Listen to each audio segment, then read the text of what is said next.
मुझे गरीबी की वजह से छोड़ दिया गया था। टिफनी स्लेड ने जेरेड फोल्क को चुना, वो अमीर लड़का जिसके पास साफ कार और खानदानी पैसा था, जबकि मेरी माँ नकली मुस्कान के साथ मॉल के फर्श साफ करती थी। उस दिन मुझे अपनी औकात समझ जानी चाहिए थी, लेकिन इसके बजाय उस दिन मेरी भविष्य देखने की शक्ति जाग गई। उसने मुझे कोई गाइड बुक नहीं दी। उसने मुझे डेक्स पार्नेल के गंदे लैपटॉप के ऊपर एक सोने का बाज चमकते हुए दिखाया और 4 ऐसे शब्द दिए जिनका तब तक कोई मतलब नहीं था, जब तक उन्होंने मुझे अमीर नहीं बना दिया। कैनियन लेजर 414 पर फेल होगा। मुझे तब तक नहीं पता था, लेकिन वो चेतावनी अरबपति बनने की दिशा में मेरा पहला कदम थी। सबसे पहले मेरे पास गरीब न रहने के लिए सिर्फ 5 मिनट थे। जब मैंने डेक्स की कलाई पकड़ी तो वो हंसा, लेकिन जब मैंने उसके एंटर की से एक छोटा सा गेमिंग फिगर थप्पड़ मारकर हटाया, माउस को उसके क्रिप्टो वॉलेट पर खींचा जिसे उसने 5 मिनट पहले ही रिकवर किया था, और सेल बटन दबा दिया, तब उसकी हंसी गायब हो गई। स्क्रीन पर 412 पर कंफर्मेशन मांगा गया। डेक्स कीबोर्ड की तरफ झपटा। डैरेन, क्या तुम पागल हो? उसकी कोहनी एक सोडा कैन से टकराई।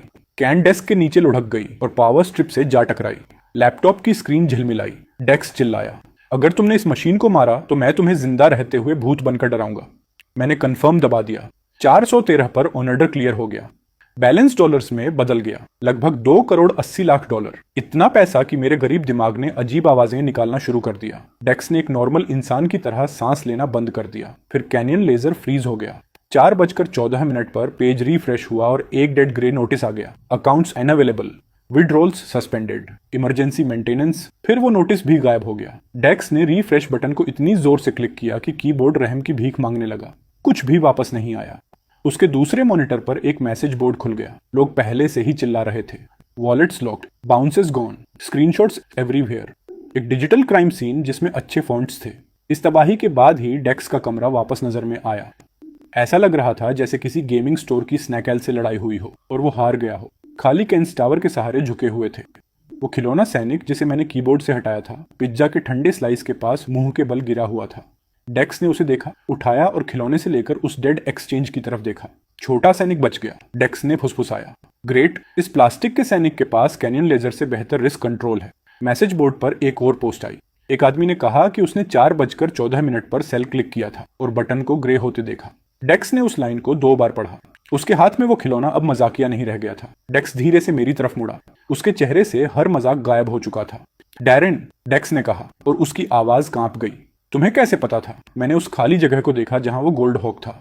बाद में मैंने इसे गोल्ड हॉक साइट का नाम दिया। उस दिन वो सिर्फ एक गंदे लैपटॉप के ऊपर एक पक्षी के आकार की चेतावनी थी, और मेरे पास उस इकलौते इंसान के लिए कोई सीधा जवाब नहीं था जो मुझ पर भरोसा करने के लिए इतना सीधा था। मैंने इसे देखा था, मैंने डेक्स से कहा। डेक्स का मुंह खुला का खुला रह गया। मैंने उसकी बात काट दी। कोई भाषण नहीं, पैसे को अब भी मूव करो। डेक्स सच में हिला। वो इस तरह मूव कर रहा था जैसे कोई आदमी अपनी उंगलियों पर हॉट सॉस लगाकर बम डिफ्यूज कर रहा हो। एक्सचेंज पेज वैसे ही डेड रहा। मैसेज बोर्ड बिल्कुल हिंसक हो गया। एक लड़के ने दावा किया कि उसका कॉलेज फंड गायब हो गया है। दूसरे ने जीरो बैलेंस का स्क्रीनशॉट पोस्ट किया। तीसरे ने उस वेबसाइट के खिलाफ केस करने की धमकी दी जो अब लोड भी नहीं हो रही थी। डेक्स ने कमेंट्स पढ़े और उसका चेहरा पीला पड़ गया। ये मुझे बर्बाद कर देता। हमें? मैंने कहा। उसकी आंखें मेरी तरफ घूमी। वो बात मायने रखती थी। गरीब लोग जब हमें शब्द सुनते हैं तो वो धोखे की तलाश करने लगते हैं। डेक्स ने उस डेड पेज को फिर से देखा। तुम कसम खाते हो कि तुमने कुछ हैक नहीं किया। डेक्स, मैं अभी भी तुमसे पूछता हूं कि डाउनलोड्स कहां जाते हैं। सच है, क्रिमिनल जीनियस का ख्याल दिमाग से बाहर। फिर उसका चेहरा सख्त हो गया। अगर ये बर्ड थिंग दोबारा आए तो मुझे अपने हार्डवेयर को रैकून की तरह पकड़ने से पहले बताना। अगर ये वापस आए तो तुम तेजी से सुनना। डेक्स ने अपना हाथ आगे बढ़ाया। डील, साथ ही मैं इस बर्ड से रेंट वसूलूंगा। मैंने उससे हाथ मिलाया क्योंकि मजाक करना ही वो तरीका था जिससे डेक्स पैनिक से बाहर आता था। उस हैंडशेक ने पैसे को असली महसूस कराया। उसने काम शुरू कर दिया। वो वॉलेट एक मजाक के रूप में शुरू हुआ था जब हम छोटे थे। मैंने सस्ते कॉइन्स खरीदे थे। डेक्स ने पासवर्ड की रखवाली की, पासवर्ड खो दिया। फिर किसी खजाने वाली फिल्म के बेवकूफ की तरह पुराने माउस पैड के नीचे पासवर्ड ढूंढ लिया। हमारा बंटवारा एक नैपकिन पर लिखा गया था, 50/50। डेक्स ने उस नंबर को फिर से देखा। इसका आधा तुम्हारा है, तुम्हें याद था। डेक्स ने अपना बचाव किया। मैं गरीब हूं, इविल नहीं, फेयर। बेचने के बाद मेरा आधा हिस्सा 1 मिलियन को पार कर गया। 1 मिनट पहले मैं एक 23 साल का ड्रॉप आउट था जिसके बिल बकाया थे, जिसके मरे हुए पिता का नाम लेने से लोग बचते थे, और एक एक्स थी जो गरीबी को किसी छूत की बीमारी की तरह समझती थी। 1 मिनट बाद मेरे पास 7 अंकों की रकम थी, और मेरा बेस्ट फ्रेंड मुझे ऐसे देख रहा था जैसे मैंने भविष्य को काटकर उसका खून बहा दिया हो। तभी मेरा फोन बजा। मॉम, मैंने पहली रिंग खत्म होने से पहले ही जवाब दिया। मैरियन अशबी की आवाज धीमी और संभली हुई आई। वो संभली हुई आवाज हमेशा यह बताती थी कि उसके पास मौजूद किसी इंसान का उसकी सैलरी पर कंट्रोल था। डैरेन, हनी, मॉम ने कहा, क्या तुम बिजी हो? उनके पीछे से एक औरत चिल्लाई, उससे कहो बाद में आए। मैं यहाँ पूरे दिन नहीं खड़ी रहने वाली। मेरा हाथ फोन पर कस गया।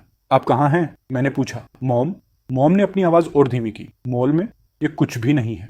कुछ भी नहीं का मतलब था रेंट कलेक्टर्स, छूटा हुआ खाना और ग्लेन अशबी की विधवा, जो उन लोगों को देखकर मुस्कुरा रही थी जो हमारे पुराने पते पर होने पर उसे इग्नोर कर देते। कौन सा स्टोर? मैंने पूछा। मॉम ने फ्लोर नंबर फुसफुसाया। मैं पहले से ही निकल चुका था। डेक्स मेरे पीछे अपनी कार की चाबियां लेकर दौड़ा। उसका हुडी उल्टा था और एक जूता खुला हुआ था। क्या हम अमीर हैं और स्प्रिंटिंग कर रहे हैं? डेक्स ने पूछा। हाँ, एक्सीलेंट, हॉरिबल, मुझे कार्डियो से नफरत है। उसकी कार एक रोलिंग आर्केड कैबिनेट जैसी दिखती थी। हर विंडो पर स्टिकर्स, बैक सीट पर एक प्लास्टिक की तलवार, डैशबोर्ड का फिगर ऐसे सिर हिला रहा था जैसे वो क्राइम्स को अप्रूव कर रहा हो। हर रेड लाइट पर लोग हमें घूर रहे थे। अच्छा है, मुझे गवाहों की जरूरत थी। मॉल से परफ्यूम, फ्राइड शुगर और खुद को अमीर समझने वाले लोगों की महक आ रही थी। मैंने मॉम को एक बुटीक डिस्प्ले के पास घुटनों के बल बैठे पाया। सफेद हील्स पहने एक शॉपर उनके ऊपर पैर उठाए खड़ी थी। उसकी एक बांग पर शॉपिंग बैग था और उसकी मुस्कान सस्ती कांच को काटने जितनी तेज थी। एक फ्लोर होस्ट पास ही मंडरा रहा था। बिल्कुल उसी तरह यूजलेस जैसे पेड एम्प्लॉय तब हो जाते हैं जब किसी लाउड कस्टमर को खून का चस्का लग जाता है। शॉपर ने अपनी हील पर एक ग्रे निशान की तरफ इशारा किया। उसने इसे गंदा किया है। शॉपर ने देख रही भीड़ को बताया, ये इसे अपने हाथों से ठीक से साफ कर सकती है। फ्लोर होस्ट ने मोम को एक बेबस लुक दिया। हेल्पलेस होना उसका पसंदीदा कस्ट्यूम था। शॉपर ने अपना फोन उठाया और कैमरा मोम के चेहरे की तरफ कर दिया। साफ करते हुए अपोलोजाइज करो, मेरे फॉलोअर्स को अकाउंटेबिलिटी पसंद है। मोम झिझक गई। उस शब्द ने मेरे अंदर कुछ बुरा जगा दिया। एक सफाई कर्मचारी को कंटेंट की तरह इस्तेमाल करने वाली औरत से अकाउंटेबिलिटी। डेक्स मेरे पास पहुंचा और फुसफुसाया, प्लीज मुझे बताओ कि हमें उसका दिन बर्बाद करने की इजाजत है। इजाजत? मैंने कहा। हमें एनकरेज किया जा रहा है। मॉम के हाथ में एक कपड़ा था। उनकी उंगलियां कांप रही थीं। शॉपर ने मुझे देखा और अपना चेहरा सिकोड़ा। ये कौन है? मॉम ने एक टूटे हुए सेकंड के लिए ऊपर देखा। वो शर्मिंदा दिख रही थी कि मैंने उन्हें इस हालत में देख लिया। फिर मैरियन अशबी ने वो काम किया जो गरीब होने से भी ज्यादा दर्दनाक था। मॉम ने अपनी आंखें नीची कर लीं और शॉपर से कहा, यह सिर्फ यहां से गुजर रहा है। वो मुझे मेरी ह्यूमिलिएशन से बचाने की कोशिश कर रही थी। वो लाइन गरीब होने से भी ज्यादा जोर से लगी। मैं मॉम और उस जूते के बीच में आ गया। खड़ी हो जाइए, मैंने उनसे कहा। मॉम की आंखें भर आईं। डैरेन प्लीज, शॉपर हंसी। डैरेन क्यूट, अपनी मां से कहो कि अपना काम खत्म करे। मैंने फ्लोर होस्ट की तरफ देखा। क्या यह स्टोर पॉलिसी है? कस्टमर्स वर्कर्स को वीडियो के लिए घुटने टेकने पर मजबूर कर रहे हैं। फ्लोर होस्ट ने अपना मुंह खोला। शॉपर ने उस पर उंगलियां चटका दी। इसे जवाब मत दो, ये इस बात को ड्रामेटिक बनाने की कोशिश कर रही है। बहुत देर हो चुकी थी। भीड़ को पहले ही ड्रामे की बू आ चुकी थी और उन्होंने एक हाफ सर्कल बना लिया था। एंट्रेंस के पास एक लड़के ने अपने दोस्त को बुला लिया। दूसरी महिला ने अपना फोन और ऊंचा कर लिया। शॉपर एक प्राइवेट सर्वेंट सीन चाहती थी। उसने अनजाने में एक पब्लिक एग्जीक्यूशन बुक कर लिया था। भीड़ हिल गई। फोन्स ऊपर आ गए। अच्छा है, अब इस कमरे में गवाह थे। मैंने शॉपर की हील की तरफ देखा। कितने का है? वो झपकी। एक्सक्यूज मी, जूते कितने के हैं? उसकी मुस्कान वापस आ गई। जितना तुम अफोर्ड कर सकते हो उससे ज्यादा। वही पुरानी बात। छोटा सिंहासन, सस्ता ताज, क्लासिक क्लाउन सेटअप। डेक्स मेरे पीछे पहुंचा। उसकी सांसें एक मरते हुए वैक्यूम की तरह चल रही थीं। डैरेन प्लीज मुझे बताओ कि हम लीगली वायलेंस खरीद रहे हैं। शॉपर ने डेक्स की हुड्डी की तरफ देखा और जोर से हंसी। ओह, ये और बेहतर होता जा रहा है। मैंने अपना बैंकिंग ऐप खोला। स्क्रीन पर मौजूद नंबर अब भी इलीगल लग रहा था। मैं तुम्हारे पैरों से ये जूते 10,000 में खरीद लूंगा, मैंने उससे कहा। तुम पहले मैरियन अशबी से अपोलोजाइज करो। पूरा नाम, साफ आवाज में। फिर तुम अपने प्राइड के साथ जाओ या इस मनी के साथ। एक को चुनो। फ्लोर होस्ट ने शॉपर की तरफ देखा। भीड़ आगे झुकी। शॉपर का चेहरा सिकुड़ गया। लालच ने सबसे पहले उसे अपनी तरफ खींचा। घमंड ने खुद को संभालने की कोशिश की, लेकिन वो अपनी ही हील से टकराकर गिर गया। 10,000? उसने पूछा। मैंने अपना फोन ऊपर उठाया। एक ऑफर, 10 सेकंड। मेरे कहने से पहले ही डेक्स ने उल्टी गिनती शुरू कर दी। 10, 9, 8। शॉपर फुसफुसाई, इसे बंद करो। डेक्स मुस्कुराया। 7। मैं अब इसमें इमोशनली इन्वॉल्व हो चुका हूं। डिस्प्ले के पास खड़ी एक टीनेज लड़की ने करीब आकर फिल्म करना शुरू कर दिया। शॉपर ने मॉम की तरफ देखा, फिर फोन्स की तरफ, फिर मेरी स्क्रीन की तरफ। ठीक है, शॉपर चिल्लाई। मैं अपनी जगह से नहीं हिला। उसने थूक निगला। वो महिला मॉम की तरफ मुड़ी। मैरियन अशबी, मैं अपोलोजाइज करती हूँ। मैंने ओवर रिएक्ट किया था। कमजोर माफी थी, लेकिन पब्लिक के सामने थी और उसी की जुबान से थी। मॉम उसे ऐसे घूर रही थी जैसे वो शब्द किसी गलत भाषा में आए हों। मैंने ट्रांसफर पर टैप किया। शॉपर का फोन बजा। उसका चेहरा भीड़ को याद करता। उससे पहले ही उसके लालच ने एक मुस्कान बिखेर दी। फिर मैंने जूतों की तरफ इशारा किया। ये अब मेरे हैं। उसकी मुस्कान गायब हो गई। डेक्स ने मेरे पीछे एक छोटी सी दम घुटने जैसी आवाज निकाली। शॉपर ने अपने ही पैरों की तरफ देखा। तुम सीरियस नहीं हो सकते? तुमने इन्हें बेच दिया है। फोन लिए खड़ी उस टीनेज लड़की ने फुसफुसाया। नो वे। शॉपर के गाल लाल हो गए। उसने एक एक करके अपनी हील्स से पैर बाहर निकाले। कैमरों और अपनी खुशी को छुपाने में नाकाम हो रहे डेक्स की आवाजों के अलावा पूरा मॉल शांत हो गया था। पॉलिश टाइल्स पर नंगे पैर खड़ी वो शॉपर 5 मिनट पहले की तुलना में बहुत छोटी दिख रही थी। छोटा सा राज्य, कोई जूता नहीं, बहुत ही उदास सिंहासन। मैंने स्ट्रैप्स से हील्स उठाई और उन्हें डेक्स को सौंप दिया। डेक्स ने उन्हें अपने शरीर से दूर पकड़ रखा था। मैं इस विलेन लूट को क्यों पकड़े हुए हूँ? एक खराब खरीदारी का सबूत। फिर मैं डिस्प्ले के पीछे मौजूद बुटीक के अंदर चला गया। फ्लोर होस्ट को अचानक से अपनी रीढ़ की हड्डी वापस मिल गई। सर, हम आपकी असिस्ट कर सकते हैं। ये मजेदार है कि कैसे एक बैंक बैलेंस कस्टमर सर्विस को ट्रेनिंग से कहीं ज्यादा तेजी से ठीक कर देता है। मैंने हील्स के उसी स्टाइल की तरफ इशारा किया। मॉम का साइज, नया बॉक्स। मॉम ने मेरी आस्तीन पकड़ ली। डैरेन, नहीं। हाँ, मैं इन्हें नहीं पहन सकती। आप इन्हें उसके लिए नहीं पहन रही हैं। फ्लोर होस्ट ने दोनों हाथों से बॉक्स आगे बढ़ाया। मैंने पे किया। शॉपर ने कार्ड अप्रूवल को ऐसे घूर कर देखा जैसे रजिस्टर ने उसे पर्सनली धोखा दिया हो। उस छोटी सी बीप ने एक लंबे भाषण से ज्यादा नुकसान पहुंचाया था। फ्लोर होस्ट की पीठ सीधी हो गई। बुटीक क्लर्क की मुस्कान एक्सपेंसिव हो गई। यहां तक कि एंट्रेंस पर खड़े सिक्योरिटी गार्ड ने भी यह नाटक करना बंद कर दिया कि उसने यह सब नहीं देखा था। मोरालिटी के बिस्तर से उठने से पहले पैसे ने उन्हें केयरफुल बना दिया था। रजिस्टर ने एक चेयरफुल छोटी बीप के साथ अप्रूव किया, क्योंकि मशीनें भी पब्लिक ह्यूमिलेशन का मजा लेती हैं जब रसीद काफी बड़ी हो। मैंने बॉक्स मॉम को सौंप दिया। ये आपके हैं, मैंने उनसे कहा। फर्श का काम खत्म हुआ। मॉम ने ढक्कन को ऐसे छुआ जैसे वो गायब हो सकता हो। शॉपर नंगे पैर और गुस्से में पीछे हट गई। उसने अपने बैग्स को शील्ड की तरह पकड़ रखा था। भीड़ में से एक आदमी बड़बड़ाया। वो पूरी तरह रोस्ट हो गई। सही बात है, डीपली कुक्ड, क्रिस्पी जैस। शॉपर ने उसे सुना और तेजी से चलने लगी। इसे भीड़ हंस पड़ी। वो हंसी मायने रखती थी। 5 मिनट पहले उन्होंने मॉम को घुटने टेकते देखा था। अब उन्होंने उस महिला को मॉल की टाइलों पर नंगे पैर भागते हुए देखा जिसने इसका ऑर्डर दिया था। मॉम आखिरकार खड़ी हुई। उनके हाथ से सफाई का कपड़ा छूट गया। फर्श पर गिरने से पहले मैंने उसे पकड़ लिया। मॉम ने फुसफुसाया, तुम्हारे पास इस तरह का पैसा कहाँ से आया? मेरे पीछे डेक्स ने हंसना बंद कर दिया था। भीड़ अभी भी फिल्म कर रही थी, जबकि फ्लोर होस्ट आसपास ही मंडरा रहा था और शॉपर की ह्यूमिलिएशन हमारी तरफ इशारा करने वाले हर फोन में कैद हो चुकी थी। मैंने जूतों के लिए पे किया था, लेकिन मैंने साथ ही एक प्रॉब्लम भी खरीद ली थी। मॉम सच की हकदार थी, लेकिन उस सच में एक ऐसा सोने का बाज शामिल था जिसे मेरे अलावा कोई नहीं देख सकता था। एक डूबा हुआ एक्सचेंज और एक ऐसा भविष्य जिसने 4 चेतावनियों के साथ मुझ पर चिल्लाना शुरू कर दिया था। इसलिए मैंने उन्हें सिर्फ वही हिस्सा बताया जो सेफ था। मैंने उनसे कहा, अब आपको घुटने टेकने की जरूरत नहीं है। मॉम ने अपना मुंह छिपा लिया। फोन लिए खड़ी उस टीनेज लड़की ने अपनी सहेली से फुसफुसाकर कहा, ये वीडियो अब भी से वायरल हो रहा है।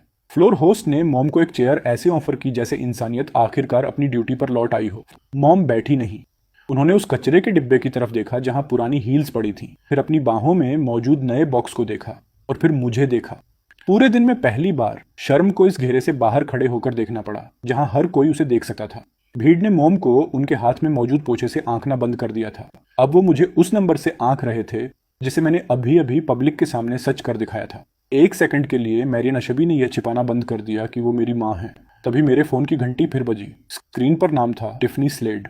जिस महिला ने मुझे जेरेड फॉल्क के लिए छोड़ दिया था, उसने मेरा नंबर याद करने के लिए सबसे घटिया मिनट चुना था और स्क्रीन पर घंटी बजती रही। मैंने अपने हाथ में मॉम के नए जूतों का बॉक्स लिए हुए ही टिफनी स्लेड का फोन उठाया। वो पहले ही एक गलती थी। टिफनी ने तब कभी कॉल नहीं किया जब मुझे उसकी जरूरत थी। उसने तब कॉल किया जब मैं दोबारा इंटरेस्टिंग हो गया। फोन से उसकी आवाज बेहद सॉफ्ट आई। डैरेन, क्या वो मॉल वाला वीडियो सच में तुम्हारा ही है? मॉम ने स्क्रीन की तरफ देखा। डेक्स ने बिना आवाज किए मुंह से इशारा किया। बिल्कुल नहीं, जैसे टिफनी स्पीकर से बाहर निकलकर हमसे रेंट वसूलने लगेगी। मैं भीड़ से थोड़ा दूर हट गया। तुमने बहुत जल्दी कॉल किया। टिफनी ने एक छोटी सी हंसी बिखेरी। लोग इसे हर जगह पोस्ट कर रहे हैं। मुझे लगता है कि $1 मिलियन ने तुम्हें पेशेंट नहीं बनाया। $1 मिलियन ने तुम्हारा नंबर छोटा दिखा दिया। खामोशी। ये बात उसे सीधे जाकर लगी। ग्लेन अशबी के कर्ज ने जब हमारे घर को निगल लिया था, उसके 2 महीने बाद टिफनी ने मुझे छोड़ दिया था। वो मेरे बरामदे पर रोई थी, मेरे दोनों हाथ पकड़े थे और मुझसे कहा था कि उसे स्टेबिलिटी चाहिए। फिर जेरेड फॉल्क एक साफ कार लेकर आया जिसका खानदानी नाम रिजवाटर के आधे ग्रोसरी ट्रक्स पर छपा हुआ था। स्टेबिलिटी के पास लेदर सीट्स थीं। टिफनी ने अपनी आवाज धीमी की। जेरेड ने भी वो वीडियो देखा है। उसे लगता है कि डेक्स ने तुम्हें किसी स्टंट के लिए पैसे उधार दिए हैं। बेशक जेरेड को यही लगेगा। अमीर लड़कों को एक थ्योरी बहुत पसंद होती है। उनके नीचे का हर कोई फर्नीचर उधार मांग रहा है। उसके पीछे से एक मर्द की आवाज फुसफुसाते हुए आई, इतनी करीब कि फोन ने उसे कैच कर लिया। उसे पूछो उसने क्या बेचा। ऐसे लोगों को बस यूं ही पैसे नहीं मिल जाते। जैरेड फोल्क बिना एक भी लाइन कमाए इस कॉल में शामिल हो चुका था। टिपिकल। टिफनी ने स्पीकर को बहुत देर से ढका। कपड़े की रगड़ माइक्रोफोन पर सुनाई दी। जवाब देने से पहले मैं मुस्कुराया। ये ओछी बात थी, लेकिन मैंने ब्याज के साथ इस ओछेपन को कमाया था। जैरेड से कहो कि जब उसके जैसे लोग बात करना शुरू करते हैं तो मेरे जैसे लोग बहुत तेजी से सीखते हैं। टिफनी और ज्यादा शार्प होकर वापस आई। उसे इसमें मत घसीटो, उसने खुद को घसीटा है। उसे मेरे वॉलेट की आवाज पसंद आ रही है। जैरेड से कहो कि थोड़ा और दिमाग लगाए, मैंने कहा। टिफनी की आवाज और तीखी हो गई। ऐसे मत बनो, मैं तुम्हारे लिए वॉरिड थी। तुम इस बात के लिए वॉरिड थी कि गरीब वाला वर्जन एक रसीद के साथ वापस आ गया। मॉम ने फुसफुसाया। डैरेन, वो मेरी लाइन थी। गुस्सा उन पर फूटने से पहले मैं रुक गया। टिफनी ने एक गहरी सांस ली। मैंने वो लाइफ चुनी जो मुझे चाहिए थी। साफ कमरे, सीरियस लोग, कोई शर्म नहीं। यही हमेशा से मेरा सपना था। बात साफ थी। उसने मेरी माँ की सफाई वाली गाड़ी को एक वार्निंग साइन बना दिया था और इसे एम्बिशन का नाम दिया था। मैंने वापस मॉम की तरफ देखा। वो अभी भी उस जूते के बॉक्स को ऐसे पकड़े हुए थी जैसे वो किसी अमीर का हो। सपने का मजा लो, मैंने टिफनी से कहा। जिस कचरे को तुमने फेंक दिया था उसे कॉल करना बंद करो। मैंने फोन काट दिया। डेक्स ने मुझे घूर कर देखा। वो बहुत कोल्ड था। उसे अमीर आदमी पसंद है। मैंने खुद को शांत किया। डेक्स ने धीरे से सिर हिलाया। हेल्दी नहीं, सेटिस्फाइंग, क्रिमिनली। मॉम हंसी नहीं। उनके मुंह के आसपास का हिस्सा पीला पड़ चुका था। वो इसकी पूरी बात समझने के लिए काफी कुछ सुन चुकी थी। डैरेन, मॉम ने कहा, वो पैसा कहाँ से आया? भीड़ कम हो रही थी, लेकिन कुछ फोन्स अभी भी हमारा पीछा कर रहे थे। मैंने मॉम के हाथ पर अपना हाथ रखा, एक ऐसे रिस्क से जो कामयाब रहा। तुम्हारे पिता ने भी एक बार यही कहा था। इस बात ने मुझे टिफनी से भी ज्यादा जोर से रोका। ग्लेनाशबी ने बहुत लंबे समय तक एक इन्वेंशन का पीछा किया था, एक कंपनी पर बहुत ज्यादा भरोसा किया था और इस दुनिया से चले गए जहां लोग उन्हें लूटा हुआ कहने के बजाय बदकिस्मत कहते थे। मेरे पास अभी तक कोई सबूत नहीं था, सिर्फ पुरानी यादें, बंद दरवाजे और मॉम का चेहरा था जब भी मोनार्क मोटर्स स्क्रीन पर आती थी। इसीलिए मैंने पहला ऐसा वादा किया जिसे मैं निभा सकता था। आपका रेंट कवर हो चुका है, मैंने मॉम से कहा। खाना भी। अब काम करना ऑप्शनल है। वो हिस्सा खत्म हुआ। मॉम की आंखें फिर से भर आईं। डेक्स ने मुझे कुछ इमोशनल कहने और अपने ब्रांड को खराब करने से बचा लिया। उसने उन बर्बाद हो चुकी सफ़ेद हील्स को उठाया। हम इस विलेन लूट का क्या करें? मॉम ने पलकें झपकाईं। मैंने उन्हें डेक्स से लिया और पास के ही कचरे के डिब्बे में डाल दिया। डेक्स ने सैल्यूट किया। Rest in Shem. जूते एक खाली आवाज़ के साथ तली से जा टकराए। एस्केलेटर के पास खड़ी एक महिला ने इसे भी फिल्म कर लिया। अच्छा है। इंटरनेट को एक बार के लिए कुछ यूजफुल हिस्ट्री को प्रिजर्व करने दो। इससे पहले कि वो वीडियो रिजवोटर के हर फीड पर पहुंचता, हम मॉम को घर ले आए। डेक्स की अजीब सी कार ने उसकी बिल्डिंग के बाहर सबका ध्यान खींचा, क्योंकि सटल होना और डेक्स का जन्म से पहले ही डिवोर्स हो चुका था। एक पड़ोसी ने अपनी खिड़की से देखा। मॉम ने नोटिस किया और जूते के बॉक्स को अपने कोट के नीचे छिपाने की कोशिश की। मैंने उस बॉक्स को वापस बाहर निकाल लिया। उन्हें देखने दो, मैंने कहा। मॉम ने मेरी आस्तीन छुई। पैसा लोगों से बातें करवाता है। जब हमारे पास कुछ नहीं था तब भी वो बातें करते थे। उस लाइन ने उन्हें रोक दिया। इसने डेक्स को भी शांत कर दिया, जो कि इतना रेयर था कि इसे मौसम का बदलना माना जा सकता था।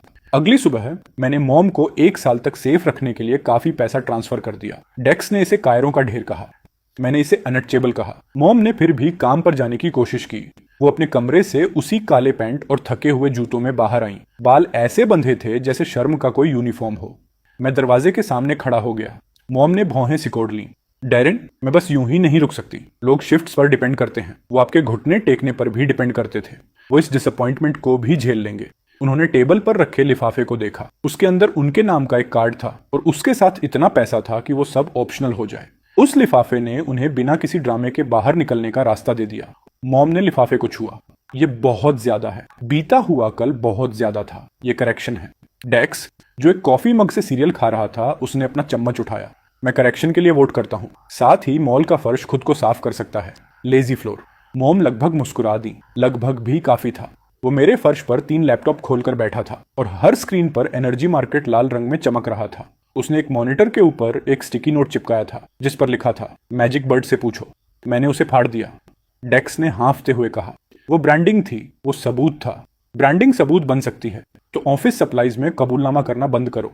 डेक्स मुस्कुराते हुए पीछे हट गया। ठीक है, उस शाइनी ड्यूम चिकन का नाम नहीं लिया जाएगा। इसे पब्लिक में कहना और मैं तुम्हें ट्रैफिक में फेंक दूंगा। उसने स्क्रीन की तरफ इशारा किया। पब्लिक? डैरेन, हम एक कमरे में 2 बेवकूफ हैं जिनके पास नया पैसा है और एक सुपरनेचुरल पोल्ट्री प्रॉब्लम है। पब्लिक तो पहले ही जीत रही है। इससे पहले कि मैं जवाब दे पाता मेरा फोन बज उठा। डेक्स का फोन भी बजा। उसकी मुस्कान सबसे पहले गायब हुई। टेक्स्ट उसकी बड़ी बहन मैलरी पार्नेल का था। मैलरी हार्बर लाइन कैपिटल में काम करती थी और उसके पास एक ऐसी जॉब थी जिसे डेक्स बेहतर जूतों के साथ लीगल स्टॉकिंग कहता था। उसका मैसेज छोटा था, तुम्हारे डोरमेंट अकाउंट ने 7 अंकों की रकम क्यों मूव की। डेक्स ने अपना फोन उल्टा रख दिया। मैलरी मुझसे प्यार करती है, वो बस इसे धमकियों के जरिए एक्सप्रेस करती है। क्या उसे पता है? वो पैसे को जानती है। वो और भी बदतर है। एक और टेक्स्ट आया। डेक्स ने उसे पढ़ा और थूक निकला। वो कह रही है, और मैं कोट कर रहा हूं, अगर तुम स्कैम हुए हो तो मैं तुम्हारा इंटरनेट और तुम्हारी डिग्निटी इसी ऑर्डर में छीन लूंगी। मैंने वापस स्क्रीन की तरफ देखा। गोल्ड हॉक एनर्जी चार्ट के ऊपर दिखाई दिया। उसके पंखों ने लाल लाइन को काट दिया। मॉनिटर पर 3 शब्द जल उठे, सप्लाई कट अप्रूव्ड। फिर एक और टुकड़ा, प्राइस जंप्स नून। डेक्स ने हिलना बंद कर दिया। मुझे बताओ कि तुम्हें कुछ दिख रहा है, उसने कहा। दोपहर, मैंने कहा। अगर सप्लाई कट लागू होता है तो प्राइस बढ़ेगा, अगर यह मिस हुआ तो हमारा पैसा जल जाएगा। डेक्स ने अपना कीबोर्ड पकड़ा। कितना? इतना कि साबित हो सके। यह कायरों वाली बात है। मॉम का पैसा अनटच रहेगा। डेक्स ने मेरी तरफ ऐसे इशारा किया जैसे मैंने उसके पूर्वजों का अपमान कर दिया हो। मॉम के पैसे को कभी मत छूना। मेरे पास स्टैंडर्ड्स हैं, लो स्टैंडर्ड्स, लेकिन स्टैंडर्ड्स हैं। हमने ट्रेड में एंट्री की। डेक्स ने इसके साइज को इतना बड़ा करने की भीख मांगी थी जैसे हम सूरज को खरीदने की कोशिश कर रहे हों। मैंने उस नंबर को आधा कर दिया। उसने मुझ पर फाइनेंशियल कायरता का आरोप लगाया। मैंने मॉम के बंद बेडरूम के दरवाजे की तरफ इशारा किया। डेक्स इतनी तेजी से चुप हुआ कि वो लगभग एलिगेंट था। फिर उसने एक और स्टिकी नोट पर अनटचेबल लिखा और उसे मॉनिटर पर चिपका दिया। मैंने उसे वहीं रहने दिया। 5 मिनट के भीतर कीमत गिर गई। अकाउंट में लाल रंग फैल गया। डेक्स स्क्रीन की तरफ झुका। ठीक है, मजेदार ट्विस्ट है। नफरत है इससे। नुकसान 50,000, फिर 80, फिर 110 को पार कर गया। डेक्स की बाईं आंख फड़कने लगी। डैरेन, अगर यह बर्ड गलत है तो मैं इस सिंबोलिज्म को हमेशा के लिए डीप फ्राई कर दूंगा। एक और रेड कैंडल आई। डेक्स लैपटॉप पर ऐसे झुक गया जैसे वो चार्ट को तमीज से व्यवहार करने के लिए डरा सकता हो। सप्लाई कट शायद पहले ही फेल हो गया, उसने कहा। बर्ड शायद किसी दूसरे मार्केट को देख रहा है, या फिर हम कोलोराडो के सबसे बेवकूफ मिलियनियर्स हैं। एक बार में एक सेंटेंस। पैनिक बॉय, मैं मल्टी थ्रेडेड पैनिक हूं। क्राफ्ट की रिस्पेक्ट करो। मेरा अपना पेट भी कड़ा हो रहा था। उस लाल नंबर के पास दांत थे, लेकिन हॉक ने दोपहर का समय कहा था और एरोगेंस को आपको क्विट कराना पसंद होता है। 11:58 पर मैंने अपना हाथ माउस से दूर रखा। हॉक ने इवेंट दिया था, कंफर्ट नहीं। 11:43 पर कीमत फिर से गिर गई। डेक्स ने क्लोज बटन की तरफ हाथ बढ़ाया। मैंने उसकी कलाई पकड़ ली। उसने मुझे देखा। ये मेरा भी पैसा है। तो 17 मिनट के लिए अपने पार्टनर पर भरोसा करो। तुम मुझे तब ज्यादा पसंद थे जब तुम गरीब थे और कम प्रॉफिटिक थे। नहीं, नहीं थे। डेक्स ने इसके बारे में सोचा। सच है, गरीब तुम मेरे स्नैक्स खाते थे। 11:58 पर अकाउंट किसी क्राइम सीन जैसा दिख रहा था। डेक्स उठा और इतनी तेजी से चक्कर काटने लगा कि फर्श भी शिकायत करने लगा। दोपहर में कुछ नहीं हुआ। 1 मिनट बीत गया। 2, डेक्स ने फुसफुसाया।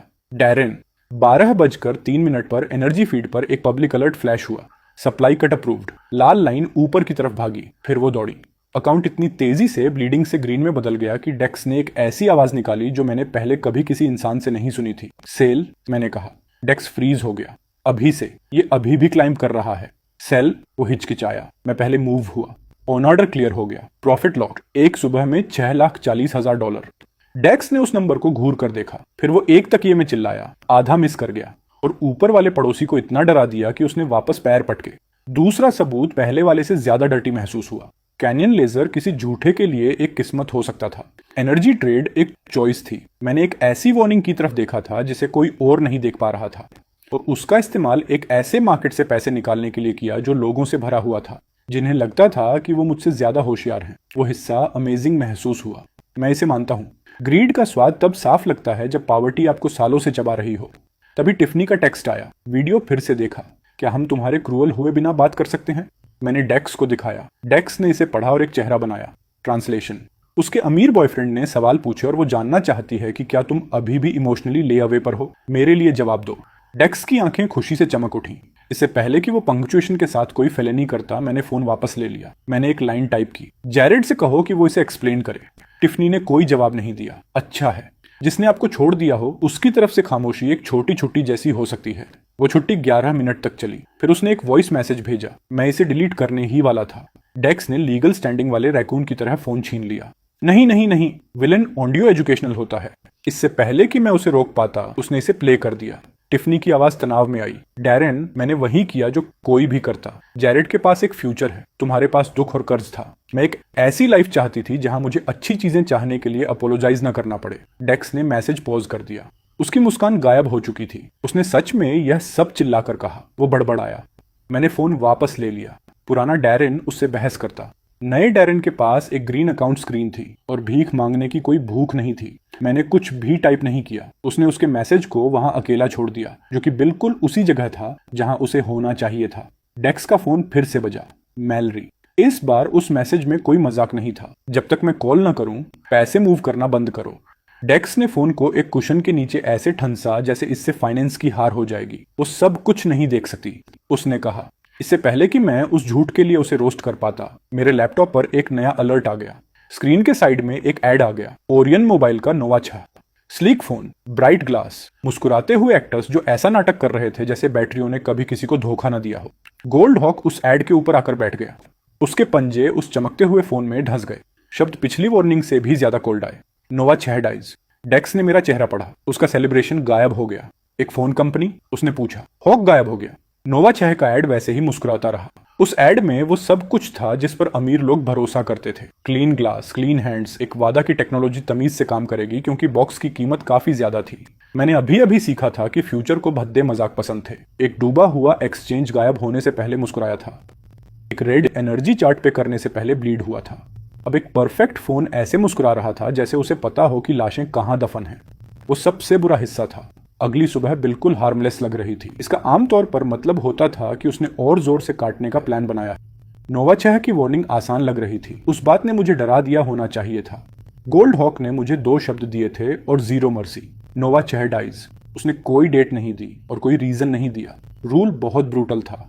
गलत टाइमिंग के साथ एक सही फ्यूचर भी हमें पूरी तरह कंगाल कर सकता था। डेक्स उसी रात ओरियन मोबाइल को शॉर्ट करना चाहता था। मेरे चक्कर काटने से पहले ही उसने ट्रेड स्क्रीन खोल ली थी। डेक्स ने कहा, अगर एक मैजिक बर्ड कहती है कि एक फोन मरता है तो हम फोन को पनिश करते हैं। ये बेसिक बर्ड लॉ है। बर्ड लॉ बहुत एक्सपेंसिव हो जाता है अगर वो उम्मीद से पहले आ जाए। डेक्स ने मेरी तरफ आंखें सिकोड़ कर देखा। तुम क्वेश्चन वर्ड्स का इस्तेमाल कर रहे हो। मुझे क्वेश्चन वर्ड्स से नफरत है। मुझे भी उनसे नफरत थी। क्वेश्चन पुराने डैरेन जैसा साउंड करता था। टिफनी ने उस वर्जन को छोड़ दिया था। वो वर्जन मॉम को फर्श साफ करते हुए देखता था, जबकि अमीर लोग उन सीटों पर बैठकर पेशेंस एक्सप्लेन करते थे जो उन चीजों पर बनी थीं जो उसने खो दी थी। तभी मेरा फोन बजा। स्क्रीन पर हन्ना लेल का एक मैसेज था। हन्ना रिजोर्टर स्टेट यूनिवर्सिटी की एक क्लासमेट थी जो टिफनी द्वारा मुझे सोशली रेडियो एक्टिव बनाने के बाद भी मुझसे बात करती थी। वो अमीर खानदान से थी, लेकिन उसने कभी गरीबी को किसी बदबू की तरह ट्रीट नहीं किया था। उसका मैसेज सिंपल था, क्या तुम आज कैंपस में हो? मैंने मॉल वाला वीडियो देखा। डेक्स ने मेरे कंधे के ऊपर से झांका। क्या वो रिच हन्ना है? सिर्फ हन्ना। जिन लोगों के पास खानदानी लेक हाउसेज होते हैं वो कभी सिर्फ कुछ नहीं होते। अजीब बनना बंद करो। मैं क्लास अवेयर हूँ। मैं उस दोपहर कैंपस के कॉफी काउंटर के पास हन्ना से मिला क्योंकि मुझे डेक्स की ट्रेड बटन वाली उंगलियों से दूरी चाहिए थी। वो तुरंत फेल हो गया। हन्ना हाथ में नोवा 6 लिए अंदर आई। फोन उसके हाथ में ग्लो कर रहा था। गोल्ड हॉक दिखाई नहीं दिया। उसने बात को और बदतर बना दिया। वार्निंग पहले ही हो चुकी थी और अब उस ऑब्जेक्ट के पास एक चेहरा था। हन्ना ने फोन उठाया। इससे पहले कि तुम कुछ कहो, हाँ, मैंने लोगों को तुम्हें मॉल मिलियनियर कहते हुए देखा है। लोग बोर हो चुके हैं। लोग तब डर जाते हैं जब कोई गरीब लड़का पब्लिक में अपनी डिग्निटी खरीदता है। वो मेरी उम्मीद से ज्यादा शार्प था। हन्ना ने अपना फोन टेबल पर रख दिया। नैपकिन के खिलाफ उसका एज काफी वार्म लग रहा था। मैंने उसे उसके हाथ से दूर धकेल दिया। बगल की टेबल पर बैठे एक कैंपस के लड़के ने नोटिस किया और स्मर्क किया। उसने चार्जर पैक से बंधा हुआ वैसा ही फोन ले रखा था और उस पर ऐसे प्राउड फील कर रहा था जैसे कोई बैटरी उसका जीपीए बढ़ा सकती हो। केयरफुल मैन, उसने कहा, वो एक्सपेंसिव है। मैंने उसके चार्जर पैक को देखा। तो इसे अपनी जैकेट के नीचे कुक करना बंद करो। उसका स्मर्क गायब हो गया। हन्ना ने मेरी आंखों का पीछा किया। उस लड़के ने फिर भी अपना फोन अनप्लग कर दिया क्योंकि डर संक्रामक होता है जब वो स्पेसिफिक साउंड करता है। उसने मेरी तरफ देखा। डैरेन, इसे रात भर चार्ज करना बंद करो। इसे कंबलों से दूर रखो। हन्ना की आंखें सिकुड़ गईं। ये अजीब तरह से स्पेसिफिक है, बस एक तुक्का। तुम अचानक से अमीर हो गए और अचानक से फोन सेफ्टी गैस कर रहे हो। मेरे अंदर कई रूप हैं। हन्ना मुस्कुराई नहीं। नोवा 6 की स्क्रीन पर एक नोटिफिकेशन चमकी। 1 सेकंड के लिए ग्लास हीट के साथ झिलमिलाया, फिर वो ठंडा हो गया। हन्ना ने मुझे देखते हुए पाया। तुम क्या जानते हो? उसने पूछा। पुराना मैं बहुत ज्यादा एक्सप्लेन कर देता क्योंकि एक खूबसूरत अमीर लड़की ने शांत आवाज में पूछा था। नए मैंने अपनी कॉफी उठाई। बस इतना कहने के लिए, इसे टर्न ऑफ कर दो। इससे पहले कि क्यूरियोसिटी एक ट्रैप बन जाए, मैं वहां से निकल गया। पार्किंग लॉट तक पहुंचने से पहले ही डेक्स ने कॉल किया। मुझे बताओ कि तुम्हारा फायर हैजार्ड्स के साथ फ्लर्ट करना खत्म हो गया है, उसने कहा। पोजीशन ओपन करो। डेक्स शांत हो गया। फिर वो फुसफुसाया, मुझे डेंजर पसंद है। डैरेन रिस्पॉन्सिबल डैरेन वाइफ को मार रहा था। पहले छोटा, छोटे को डिफाइन करो। इतना छोटा कि समय से पहले होने पर भी बचा जा सके। डेक्स ने एक घायल जैसी आवाज निकाली। तुम ऐसे बात कर रहे हो जैसे किसी आदमी ने टैक्सेस देखे हों। हमने मार्केट क्लोज होने से पहले ट्रेड लगा दिया। डेक्स ने मुझसे बिना पूछे अकाउंट का नाम अर्काट होल्डिंग्स रख दिया था। उसने कहा कि सीरियस मनी को एक सीरियस नाम की जरूरत होती है। मैंने कहा कि सीरियस मनी को लैपटॉप पर कम स्टिकर्स की जरूरत होती है। उसने दोनों आइडियाज को इग्नोर कर दिया। स्क्रीन पर वो अकाउंट का नाम एब्सर्ड लग रहा था, अर्काट होल्डिंग्स। ऐसा साउंड कर रहा था जैसे हमारे पास एक ग्लास ऑफिस हो और असिस्टेंट नाम के कई लोग हों। रियलिटी में हमारे पास डेक्स का सोफा, 2 लैपटॉप, एक फोल्डिंग टेबल और एनर्जी ड्रिंक्स से भरा एक ट्रैश बैग था। डेक्स ने उस नाम को ऐसे निहारा जैसे उसने इसे किसी बिल्डिंग पर नक्काशी करके लिखा हो। एक दिन लोग इस लॉगिन से डरेंगे। आज वो इस पर हंसेंगे। डर अक्सर हंसी के रूप में ही शुरू होता है। कार्टून बोन्स वाले मोजे पहने हुए उसने यह अब तक की सबसे ड्रामेटिक बात कही थी। फिर ऑनऑर्डर फील हो गया और मजाक बंद हो गया। रूल सिंपल था, अगर ओरियन मोबाइल बढ़ता रहा तो हमारी पोजीशन हर दिन ब्लीड करेगी। अगर कॉन्ट्रैक्ट्स एक्सपायर होने से पहले नोवा 6 मर गया तो अकाउंट गंदा पैसा छापेगा। 2 दिनों तक ओरियन मोबाइल बढ़ता रहा। हर बिजनेस शो नोवा 6 को पसंद कर रहा था। हर टेक होस्ट उसे अपनी क्लास का सबसे सेफेस्ट प्रीमियम फोन कह रहा था। एक मुस्कुराते हुए होस्ट ने उसे अपने चेहरे के पास लहराया और कहा, बायर्स ऑनलाइन र्यूमर्स पर ओवर रिएक्ट कर रहे थे। डेक्स ने स्क्रीन की तरफ इशारा किया। वो आदमी एक बिफोर पिक्चर बनने की भीख मांग रहा है। Stay focused. मैं फोकस्ड हूँ। मैं उसे पूरी प्रिसीजन के साथ नफरत करता हूँ। उस रात हन्ना ने कैंपस का एक पोस्ट फॉरवर्ड किया। कॉफी काउंटर वाले लड़के ने अपने नोवा 6 चार्जर केस की फोटो अपलोड की थी जो पिघलकर एक ब्राउन कर्ल बन चुका था। उसने हन्ना को टैग किया और लिखा, अपने मॉल मिलियनियर प्रॉफिट से कहो कि मेरा उस पर एक उधार रहा। डेक्स ने फोटो को घूर कर देखा। ग्रेट, फोन अब हमारे खिलाफ नेटवर्किंग कर रहा है। मार्केट ने इसे इग्नोर कर दिया। बेशक वो ऐसा ही करता। कैंपस में एक जला हुआ चार्जर एक अफवाह थी। टेलीविजन पर एक पॉलिश्ड रिकॉल स्ट्रीम आग के ऊपर एक कंबल की तरह थी। तीसरे दिन की सुबह तक हमारा अकाउंट इतना नीचे गिर चुका था कि डेक्स ने चीजों का नाम रखना बंद कर दिया। इसी से मुझे समझ आ गया कि नुकसान अब गंभीर हो चुका था। तभी हन्ना का कॉल आया। उसकी आवाज में घबराहट थी। डैरेन, मेरे बैग में मेरे फोन से धुआं निकला। मैं इतनी तेजी से खड़ा हुआ कि कुर्सी दीवार से जा टकराई। डेक्स गोल घूमा। हन्ना बोलती रही, जैसा तुमने कहा था मैंने इसे टर्न ऑफ कर दिया था, फिर भी यह गर्म हो गया। बैग का अस्त्र पिघल गया। मुझे बताओ, तुमने मुझे वार्निंग क्यों दी थी? क्या तुम्हें चोट लगी है? नहीं, लेकिन गुस्सा हूं, बहुत गुस्सा हूं। अच्छा है। गुस्से का मतलब था कि वो जिंदा थी। इसे टाइल पर रख दो, मैंने हन्ना से कहा। इसे चार्ज मत करना। इसे साथ लेकर मत चलना। अगर कोई पूछे तो कहना कि तुम्हें गर्मी महसूस हुई और तुमने इसे फेंक दिया। मेरा नाम इसमें मत लाना। हन्ना रुकी। डैरेन, हन्ना ने अब और धीरे से कहा, यह किसी ऐसे व्यक्ति की एडवाइस जैसी लगती है जिसे पहले से पता था। डेक्स ने बिना आवाज किए मुंह से इशारा किया। रोस्टेड। वो सही था। मैंने कहा, यह किसी ऐसे व्यक्ति की एडवाइस जैसी लगती है जो तुम्हें जिंदा देखना चाहता है। हन्ना शांत हो गई। फिर उसने जवाब दिया, ठीक है, लेकिन तुम्हारा मुझ पर सच का एक उद्धार रहा। इससे पहले कि मैं दोबारा झूठ बोल पाता, उसने फोन काट दिया। डेक्स ने मुझे घूर कर देखा। अब हम एक अमीर क्लासमेट की दूरी पर हैं, जो हमारी सीक्रेट पावर के बीच आ सकती है। पोजीशन पर नजर रखो। फाइनेंस के जरिए फीलिंग्स से बचना। क्लासिक। 20 मिनट बाद हन्ना ने डेक्स के दरवाजे पर नॉक किया। डेक्स ने मुझे ऐसे देखा जैसे मैंने किसी फेडरल रेड को आमंत्रित किया हो जिसके बाल ज्यादा अच्छे हों। हन्ना अपना टोट बैग हाथ की दूरी पर पकड़कर अंदर आई। अस्त्र पर एक भूरा जलने का निशान फैला हुआ था। नोवा 6 एक सेरामिक बाउल के अंदर रखा था जिसे उसने कैंपस के कॉफी काउंटर से चुराया था। डेक्स ने फुसफुसाया, क्या यह हमारा पहला फिजिकल एविडेंस बाउल है? मैंने उसके टखने पर लात मारी। हन्ना ने बाउल को फोल्डिंग टेबल पर रख दिया। तुमने मेरे फोन को छुआ था। तुमने मुझे वार्निंग दी थी। फिर ठीक उसी जगह से धुआं निकला जहां तुमने देखा था। बात करो। ओरियन मोबाइल का चार्ट उसके पीछे ग्लो कर रहा था। मैं हन्ना और लैपटॉप के बीच में आ गया। उसकी आंखें घूमी। वैसे भी वो काफी कुछ देख चुकी थी। तुम ओरियन मोबाइल के खिलाफ बैट लगा रहे हो? हन्ना ने कहा। डेक्स ने एक चरमराते हुए, मरते हुए दरवाजे जैसी आवाज निकाली। मैंने हन्ना से कहा, मैं बेट लगा रहा हूं कि नोवा 6 की प्रॉब्लम उससे कहीं बड़ी है जितना वो मान रहे हैं। तुम्हारे बैग की वजह से, तुम्हारे बैग और दूसरे साइंस की वजह से। तकनीकी रूप से यह एक सेंटेंस था, नैतिक रूप से यह एक क्राइम था। हन्ना ने मुझे घूर कर देखा। तुम एक बेहद घटिया लायर हो, तो ऐसे सवाल पूछना बंद करो जिनके लिए झूठ की जरूरत पड़े। वो तब मुस्कुराई, छोटी डेंजरस मुस्कान। मुझे जिंदा रखो डैरेन, हन्ना ने कहा, और मैं अभी के लिए फुल वर्जन का इंतजार करूंगी। इसमें वो जला हुआ बैग वहीं छोड़ गई। वो बैग हमारी ट्रेडिंग स्क्रीन के पास एक हैंडल वाले थ्रेड की तरह रखा रहा। दोपहर में ओरियन मोबाइल ने एक पब्लिक रिकॉल स्ट्रीम रखी। कंपनी का रिप्रेजेंटेटिव परफेक्ट लाइट्स के नीचे मुस्कुराया और उसने इस इश्यू को आइसोलेटेड कहा, एक फ्री केस, एक सॉफ्टवेयर पैच और एक वॉलंटरी रिप्लेसमेंट विंडो। मार्केट को यह पसंद आया, हमारे अकाउंट को इससे नफरत थी। वो लाल नंबर और बड़ा हो गया। स्ट्रीम खत्म होने से पहले ही कमेंटेटर्स ने ओरियन मोबाइल को शॉर्ट करने वाले लोगों का मजाक उड़ाना शुरू कर दिया। एक मार्केट होस्ट ने हंसते हुए इस पैनिक ट्रेड को एमेच्योर ऑनवर कहा। डेक्स ने एक चिप्स के टुकड़े से उसकी तरफ इशारा किया।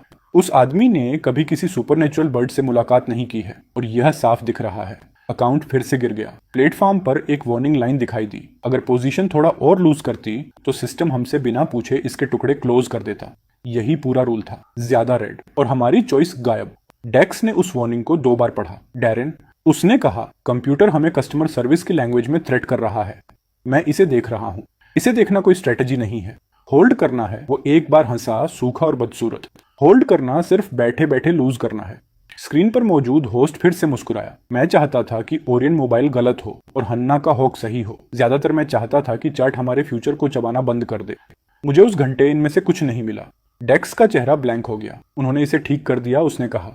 उन्होंने इसे डीले कर दिया। मार्केट कह रहा है फिक्स्ड। हॉक ने कहा था डाइज। डेक्स ने डेस्क पर दोनों हाथ दे मारे। हॉक ने यह नहीं बताया था कि कब। उस बर्ड की कस्टमर सर्विस बेहद घटिया है। वो टाइमिंग के बारे में सही था, वार्निंग के बारे में गलत। पैसे से पहले, टिफनी से पहले, कैनियन लेजर से पहले। मैंने एक ट्रेनिंग फील्ड पर एक बार गोल्ड हॉक को देखा था। ब्लास्ट के गलत होने से ठीक एक धड़कन पहले वो एक ट्यूब के ऊपर चमका था। मैंने अपने बगल वाले आदमी को धक्का देकर जमीन पर सपाट कर दिया था और गर्म मिट्टी ठीक उसी जगह गिरी थी जहां उसका चेहरा था। तब से मैंने उन चेतावनियों पर भरोसा किया जिन्होंने मुझे पागल दिखाया। इसलिए मैंने होल्ड किया। ओरियन मोबाइल फिर से बढ़ा। अकाउंट फिर से ब्लीड हुआ। डेक्स सोफे के सहारे पीठ टिकाकर फर्श पर बैठ गया, शून्य में घूरता हुआ। उस बात ने मुझे रेड स्क्रीन से भी ज्यादा डरा दिया। लाउड डेक्स मजे के लिए पैनिक करता था। साइलेंट डेक्स का मतलब था कि पैसा अब खून की तरह महसूस होने लगा था। उसका फोन फिर से मैलरी के नाम के साथ बजा। उसने कॉल रिजेक्ट कर दिया। वो फिर बजा। उसने इसे फिर रिजेक्ट कर दिया। तभी उसकी लॉक स्क्रीन पर एक टेक्स्ट आया। इससे पहले कि मैं इसे एक फैमिली इमरजेंसी बना दूं, मुझे जवाब दो। डेक्स ने फोन उल्टा रख दिया। वो डेटा के जरिए भी डर को सूंघ सकती है। उसे वापस कॉल करो। अगर मैं उसे वापस कॉल करूंगा तो वो पूछेगी कि अकाउंट क्यों ब्लीड कर रहा है। फिर वो पूछेगी कि यह किसका आइडिया था। फिर वो एक ऐसी टोन में मेरे बचपन के निकनेम का इस्तेमाल करेगी जो क्रेडिट स्कोर्स को मार देती है। क्या तुम मुझ पर भरोसा करते हो? उसने उस रेड अकाउंट को देखा। कैनियन लेजर के बाद से यह सवाल और भारी हो गया था। डेक्स ने अपना चेहरा रगड़ा। मैं तुम पर भरोसा करता हूं। मुझे टाइमिंग से नफरत है। हम आधा क्लोज कर सकते हैं, उसने कहा। नहीं। उसका जबड़ा सख्त हो गया। अगर यह गलत जाता है तो मॉम का पैसा सेफ रहेगा ना? मॉम का पैसा सेफ रहेगा। यही इकलौती बात थी जो उसे सुनने की जरूरत थी। डेक्स ने एक बार सिर हिलाया और वापस कुर्सी पर आ गया। अगला अलर्ट उस शाम 6:41 पर आया। एक कैरी ऑन बैग में नोवा 6 के ओवरहीट होने के बाद एक पैसेंजर फ्लाइट धुएं से भर गई थी। कोई मौत नहीं, लेकिन पैनिक काफी था। 20 मिनट बाद एयरलाइंस ने इस डिवाइस को फ्लाइट से बैन कर दिया। उसके 1 घंटे बाद स्टोर्स ने डिस्प्ले हटा दिए। 2 घंटे पूरे होते होते ओरियन मोबाइल ने देश भर में स्टॉप सेल अनाउंस कर दी। डेक्स इतनी तेजी से खड़ा हुआ कि कुर्सी पीछे की तरफ जा गिरी। वही होस्ट जिसने एमेच्योर ऑनवर का मजाक उड़ाया था, बिना मुस्कान के स्क्रीन पर वापस आया। उसने दोनों हाथों में एक पेपर पकड़ रखा था और शब्दों को देखकर बार बार पलकें झपका रहा था। एक कॉन्फिडेंट आदमी को रियल टाइम में अपना खुद का क्लाउन मेकअप पढ़ते हुए देखना एक निजी वरदान है। डेक्स ने स्क्रीन की तरफ इशारा किया। बिफोर पिक्चर, मैंने कहा था। हन्ना ने ब्रेकिंग न्यूज अलर्ट के बगल में जले हुए टोट बैग की फोटो टेक्स्ट की। उसका मैसेज आया। मैंने इसे ऑफ रखा था। तुम सही थे। मैं अभी भी एंग्री हूं। मैंने पूरे दिन में पहली बार एक साफ सांस ली। फिर ट्रेडिंग प्लेटफॉर्म ने रफ्तार पकड़ी। रेड गायब हो गया। स्क्रीन पर ग्रीन का पंच पड़ा। इसे कहो, उसने फुसफुसाया। मैंने फाइनल अलर्ट को स्क्रीन पर चलते देखा। नोवा 6 डिसकंटिन्यूड। मार्केट अगली सुबह ऐसे खुला जैसे किसी ने ओरियन मोबाइल की छत पर एक तिजोरी गिरा दी हो। हमारी पोजीशन ऊपर की तरफ एक्सप्लोड हो गई। पब्लिक चैट रूम्स इतनी बुरी तरह पलटे कि उन्हें सीट बेल्ट की जरूरत थी। कल शॉर्ट्स वाले बेवकूफ थे। उस सुबह हर कोई जानना चाहता था कि धुएं से पहले किसने शॉर्ट किया था। सबसे बड़े विनिंग अकाउंट्स का एक स्क्रीनशॉट चक्कर काटने लगा। ज्यादातर नाम ब्लर थे। एक लेबल साफ दिख रहा था, अर्क आर्ट होल्डिंग्स। डेक्स ने इसे देखा और स्क्रीन को दोनों हाथों से ऐसे ढक लिया जैसे इंटरनेट पीकाबू के नियमों से काम करता हो। हम फाइनेंस के सबसे खराब कोने में फेमस हैं, उसने कहा। पहले सेल करो, पैनिक बाद में। डेक्स चिल्लाया, रुका, नंबर चेक किया, फिर चिल्लाया और फिर उस पर शक करने के लिए लैपटॉप से फुसफुसाकर अपोलोजाइज किया। सेलिब्रेशन हमें स्टूपिड बनाए। उससे पहले मैंने सेल कर दिया। अकाउंट $42.7 मिलियन पर आकर रुका। डेक्स ने अपने चेहरे पर दोनों हाथ रख लिए। एक बार के लिए उसने पहले मजाक नहीं किया। फिर उसने अपनी उंगलियों के बीच से देखा और कहा, हम डिस्गस्टिंग हैं। हाँ, वो नंबर वहां एक डेयर की तरह चमकता रहा। कैनियन लेजर ने मुझे रिच बनाया था, नोवा चेह ने मुझे लाउड बना दिया। लाउड मनी ट्रैवल करता है, ये दरवाजों पर लात मारता है, बैंकर्स को जगाता है, दुश्मनों को जगाता है और संदिग्ध लोगों को आपके नाम की तरफ खींचता है, इससे पहले कि आपको पता चले कि कौन सा लॉक फेल हुआ है। लीगली डिस्गस्टिंग, ये इस पर डिपेंड करता है कि कौन पूछ रहा है। डेक्स ने दोनों फोन्स को ऐसे घूर कर देखा जैसे वो अनलिमिटेड मिनट्स वाले ग्रेनेड्स हों। उसका फोन बजा जैसे यूनिवर्स को टाइमिंग का मजा आ रहा हो। Malory Parnell. हार्बरलाइन कैपिटल से डेक्स की बड़ी बहन ने टेक्स्ट करना बंद कर दिया था और हंटिंग शुरू कर दी थी। उसने जवाब नहीं दिया। अगला मेरा फोन बजा। Unknown number. जब हम इसे घूर रहे थे तभी वॉइसमेल आ गया। एक महिला की कटी हुई और शांत आवाज कमरे में गूंज उठी। डैरेन अशबी, मैं मैलरी पार्नेल हूँ। तुम और मेरा भाई डिनर से पहले मेरे साथ एक कमरे में बैठने वाले हो। अगर मेरे आने से पहले उस एक्सेस से एक भी ट्रेड मूव हुआ तो मैं हर वो दरवाजा फ्रीज कर दूंगी जहां तक मैं पहुंच सकती हूँ। डेक्स ने थूक निगला। वो कह रही है फ्रीज पोएटिकली, उसने कहा। उसका मतलब है वॉयलेंटली पेपरवर्क के जरिए। मैंने बैलेंस देखा। 42.7 मिलियन डॉलर लगभग 8 सेकंड के लिए बहुत बड़ा महसूस हुआ था। फिर किसी कॉम्पिटेंट इंसान ने एक ही सांस में मेरा पूरा नाम, मेरे बेस्ट फ्रेंड का नाम और एक्सेस कह दिया था। अगले दुश्मन के पास एक फोन था, एक बहन का गुस्सा था और एक ऐसी जॉब थी जो उन लोगों को खोजने के लिए बनी थी जिन्हें लगता था कि पैसा उन्हें इनविजिबल बना देता है। वॉइसमेल खत्म होते ही हन्ना का टेक्स्ट आया, तुम जानते थे? मैंने डेक्स की तरफ देखा। उसने मेरी तरफ देखा। गोल्ड हॉक गायब था लेकिन कमरा अब भी हंटेड महसूस हो रहा था। मुझे लगा था कि बिना पकड़े गए पैसा कमाना मुश्किल काम था। मैं उस महिला से नहीं मिला था जो एक फोन कॉल से हमारे दरवाजे फ्रीज कर सकती थी। मैलरी पार्नेल डिनर से पहले ही दरवाजे पर पहुंच गई। डेक्स की स्क्रीन पर 42.7 मिलियन डॉलर का बैलेंस था। मेरे फोन पर हन्ना का टेक्स्ट अभी भी ग्लो कर रहा था और हार्बरलाइन कैपिटल की वो महिला अपने हाथ में एक ब्लैक टैबलेट लिए किसी लोडेड वेपन की तरह आ पहुंची। मैलरी डेक्स की बड़ी बहन थी। वो हार्बरलाइन के उस हिस्से में भी काम करती थी जो पैसे के कंफर्टेबल होने से पहले ही मनी ट्रेल्स ढूंढ लेता था। उस बात ने उसे एक ही समय में फैमिली और थ्रेड बना दिया था। मजेदार कॉम्बिनेशन है, डाइजेशन के लिए बेहद भयानक। डेक्स ने एक नकली मुस्कान के साथ दरवाजा खोला। Malory, great timing. हम बस डिनर के बारे में डिस्कस कर रहे थे। मैलरी उसके पास से गुजरते हुए आगे बढ़ गई। बैठ जाओ। डेक्स इतनी तेजी से बैठा कि सोफा चरमरा गया। मेरी आंखें टिकी रहीं। मैलरी ने एक बार मेरी तरफ देखा, फिर लैपटॉप पर अर्क आर्ट होल्डिंग्स के बैलेंस को देखा। उसका चेहरा बिल्कुल नहीं हिला। इस बात ने मुझे चिढ़ा दिया। 42 मिलियन डॉलर का बैलेंस कम से कम एक छोटी सी पलक झपकाने का हकदार तो था।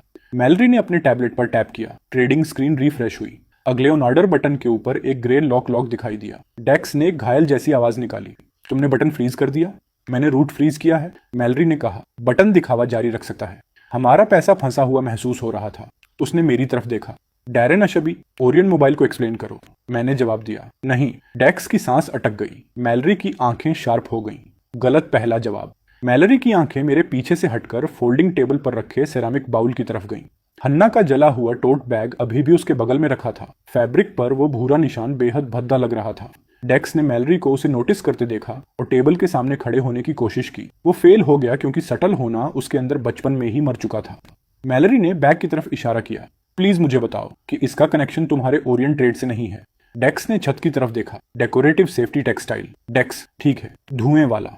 मैलरी की नजर वापस मुझ पर टिक गई। तुम्हारे पास इस कमरे में एक जला हुआ नोवा 6 बैग था और फिर भी तुमने रिकॉल के दौरान एक मैसिव शॉट पोजीशन होल्ड करके रखी। मैंने होल्ड किया क्योंकि रिकॉल ने प्रॉब्लम का जवाब नहीं दिया था। ये सेंटेंस तुम्हें ठीक आधे सेकंड के लिए समझदार दिखाता है, मैलरी ने कहा। फिर इसकी टाइमिंग तुम्हें पूरी तरह कुक्ड दिखाती है। डेक्स फुसफुसाया। मैंने उससे कहा कि कुक्ड होना संक्रामक है। मैलरी ने उसे फिर से इग्नोर कर दिया। यह बैग तुम्हारी स्टोरी में हेल्प करता है। यह भी साबित करता है कि तुम्हारे पास पब्लिक से पहले प्रोडक्ट स्पेसिफिक इन्फॉर्मेशन थी। एक ही बदसूरत टोट बैग में हेल्प और हार्म दोनों। कॉन्ग्रेचुलेशन। कॉम्पिटेंट लोगों के साथ यही बात होती है। तुम्हारे पसंदीदा झूठ को पूरा शेप देने से पहले ही वो उसे बर्बाद कर देते हैं। मैंने कहा, अच्छा है। फिर हम इस पोलाइट पार्ट से आगे निकल चुके हैं। डेक्स फुसफुसाया। क्या कोई पोलाइट पार्ट भी था? मैलरी ने उसे इग्नोर कर दिया। तुम्हारा अकाउंट नोवा 6 के स्मोक वेव से पहले एंटर हुआ, एक पब्लिक रिकॉल के दौरान होल्ड रहा और डिसकंटिन्यूएशन के बाद एग्जिट हुआ। ये टाइमिंग लोगों को दफन कर देती है।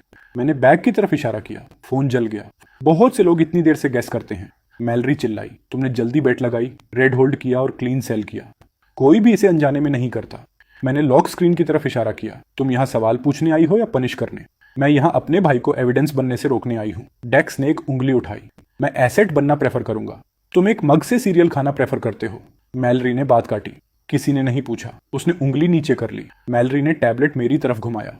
लॉक आइकॉन काट के एक्सेस रूट के ऊपर पल्स कर रहा था। उसकी तरफ से बस एक टैप और हमारा ये डिस्गस्टिंग मिरेकल एक बेहद एक्सपेंसिव म्यूजियम एग्जिबिट बन जाता। ये उसका फ्लेक्स था, क्लीन, क्वाइट, ब्रूटल। मैं इसकी इतनी रिस्पेक्ट करता था कि मुझे इससे नफरत हो गई। यहाँ तुम्हारा रूल है, मैलरी ने कहा। जब तक मुझे यह ना पता चल जाए कि मैं कोई लक, फ्रॉड या स्नैक्स के साथ कोई फेलेनी देख रही हूँ, तब तक मेरे टच किए जा सकने वाले किसी भी रूट से कोई और ट्रेड्स नहीं होंगे। डेक्स ने ऑफेंडेड फील किया। स्नैक्स का इससे कोई रिलेशन नहीं है, आपकी बात हेल्प नहीं कर रही है, मैंने उससे कहा। मैलरी और करीब झुकी। क्या यह तुम्हारा आइडिया था या डैरेन का? डेक्स ने अपना मुंह खोला। मैंने उसे चुनते हुए देखा। एक बदसूरत सेकंड बहुत लंबा खिंच गया। डेक्स ने मेरी तरफ इशारा किया। डैरेन ने कैनियन लेजर के दौरान मेरा लैपटॉप छीना था, एनर्जी ट्रेड को पुश किया था और मुझसे ओरियन मोबाइल होल्ड कराया था। मैलरी की नजर वापस मुझ पर आई। मेरा पेट ठंडा पड़ गया। डेक्स बोलता रहा, वही रीजन है कि मैं रिच हूँ, डैरेन की वजह से डरा हुआ हूँ और शायद किसी वॉच लिस्ट में हूँ। मैं चाहता हूँ कि इसे रिकॉर्ड किया जाए। रिकॉर्डेड? मैंने कहा। डेक्स ने दोनों हाथ उठाए। Emotionally recorded? शायद स्पिरिचुअली। मैलरी ने उसे स्टडी किया। क्या उसने तुम पर फोर्स किया? डेक्स ने बैलेंस को घूर कर देखा। फिर वो ट्रैफिक की तरफ बढ़ते हुए किसी बेवकूफ की तरह मुस्कुराया। हाँ, उसने मुझसे कैनियन लेजर के मरने से पहले सेल कराया, मॉम के पैसे की रिस्पेक्ट कराई और मुझे एक गरीब आदमी का सबसे कम ट्रेजिक क्रिप्टो गॉड बनाया। मैलरी का मुंह सिकुड़ गया। मैंने फिर से सांस ली। अभी के लिए बहुत मुश्किल से, डेक्स, उसने कहा। एक एडल्ट की तरह जवाब दो। मैं तुम्हारे भाई की तरह जवाब दे रहा हूँ। डेक्स ने पलटवार किया। अपनी एक्सपेक्टेशंस कम रखो। मैलरी उसे इस इंसानियत की प्रजाति से ही हटाने के लिए तैयार दिख रही थी। इससे पहले कि वो वोकैबुलरी पर कोई फैमिली वॉर शुरू करते, मैंने बात काटी। मैंने ओरियन का रिस्क तब देखा जब मार्केट ने इसे प्राइस नहीं किया था, मैंने कहा। मैंने एक्ट किया। डेक्स ने मुझे बैक करने का फैसला किया। आज तुम्हें यही जवाब मिलेगा। मैलरी ने 3 शांत सेकंड तक मुझे घूरा। फिर वो एक बार हंसी। उसमें कोई खुशी नहीं थी। ये खून पोंछकर तैयार की गई एक सेल्स पिच है, फिर भी एक प्रिजन स्पीच से बेहतर है। उसकी आंखें सिकुड़ गईं। अच्छा है, अब हम दोनों जाग चुके थे। मैं लॉक्ड लैपटॉप के और करीब आया। तुम दरवाजा फ्रीज कर सकती हो? फिर हार्बर लाइन को एक सस्पिशियस अकाउंट मिलेगा। डेक्स फंस जाएगा और मैं अपने आसपास और भी बदतर लोगों के साथ कोई दूसरा रूट ढूंढ लूंगा। डेक्स बड़बड़ाया।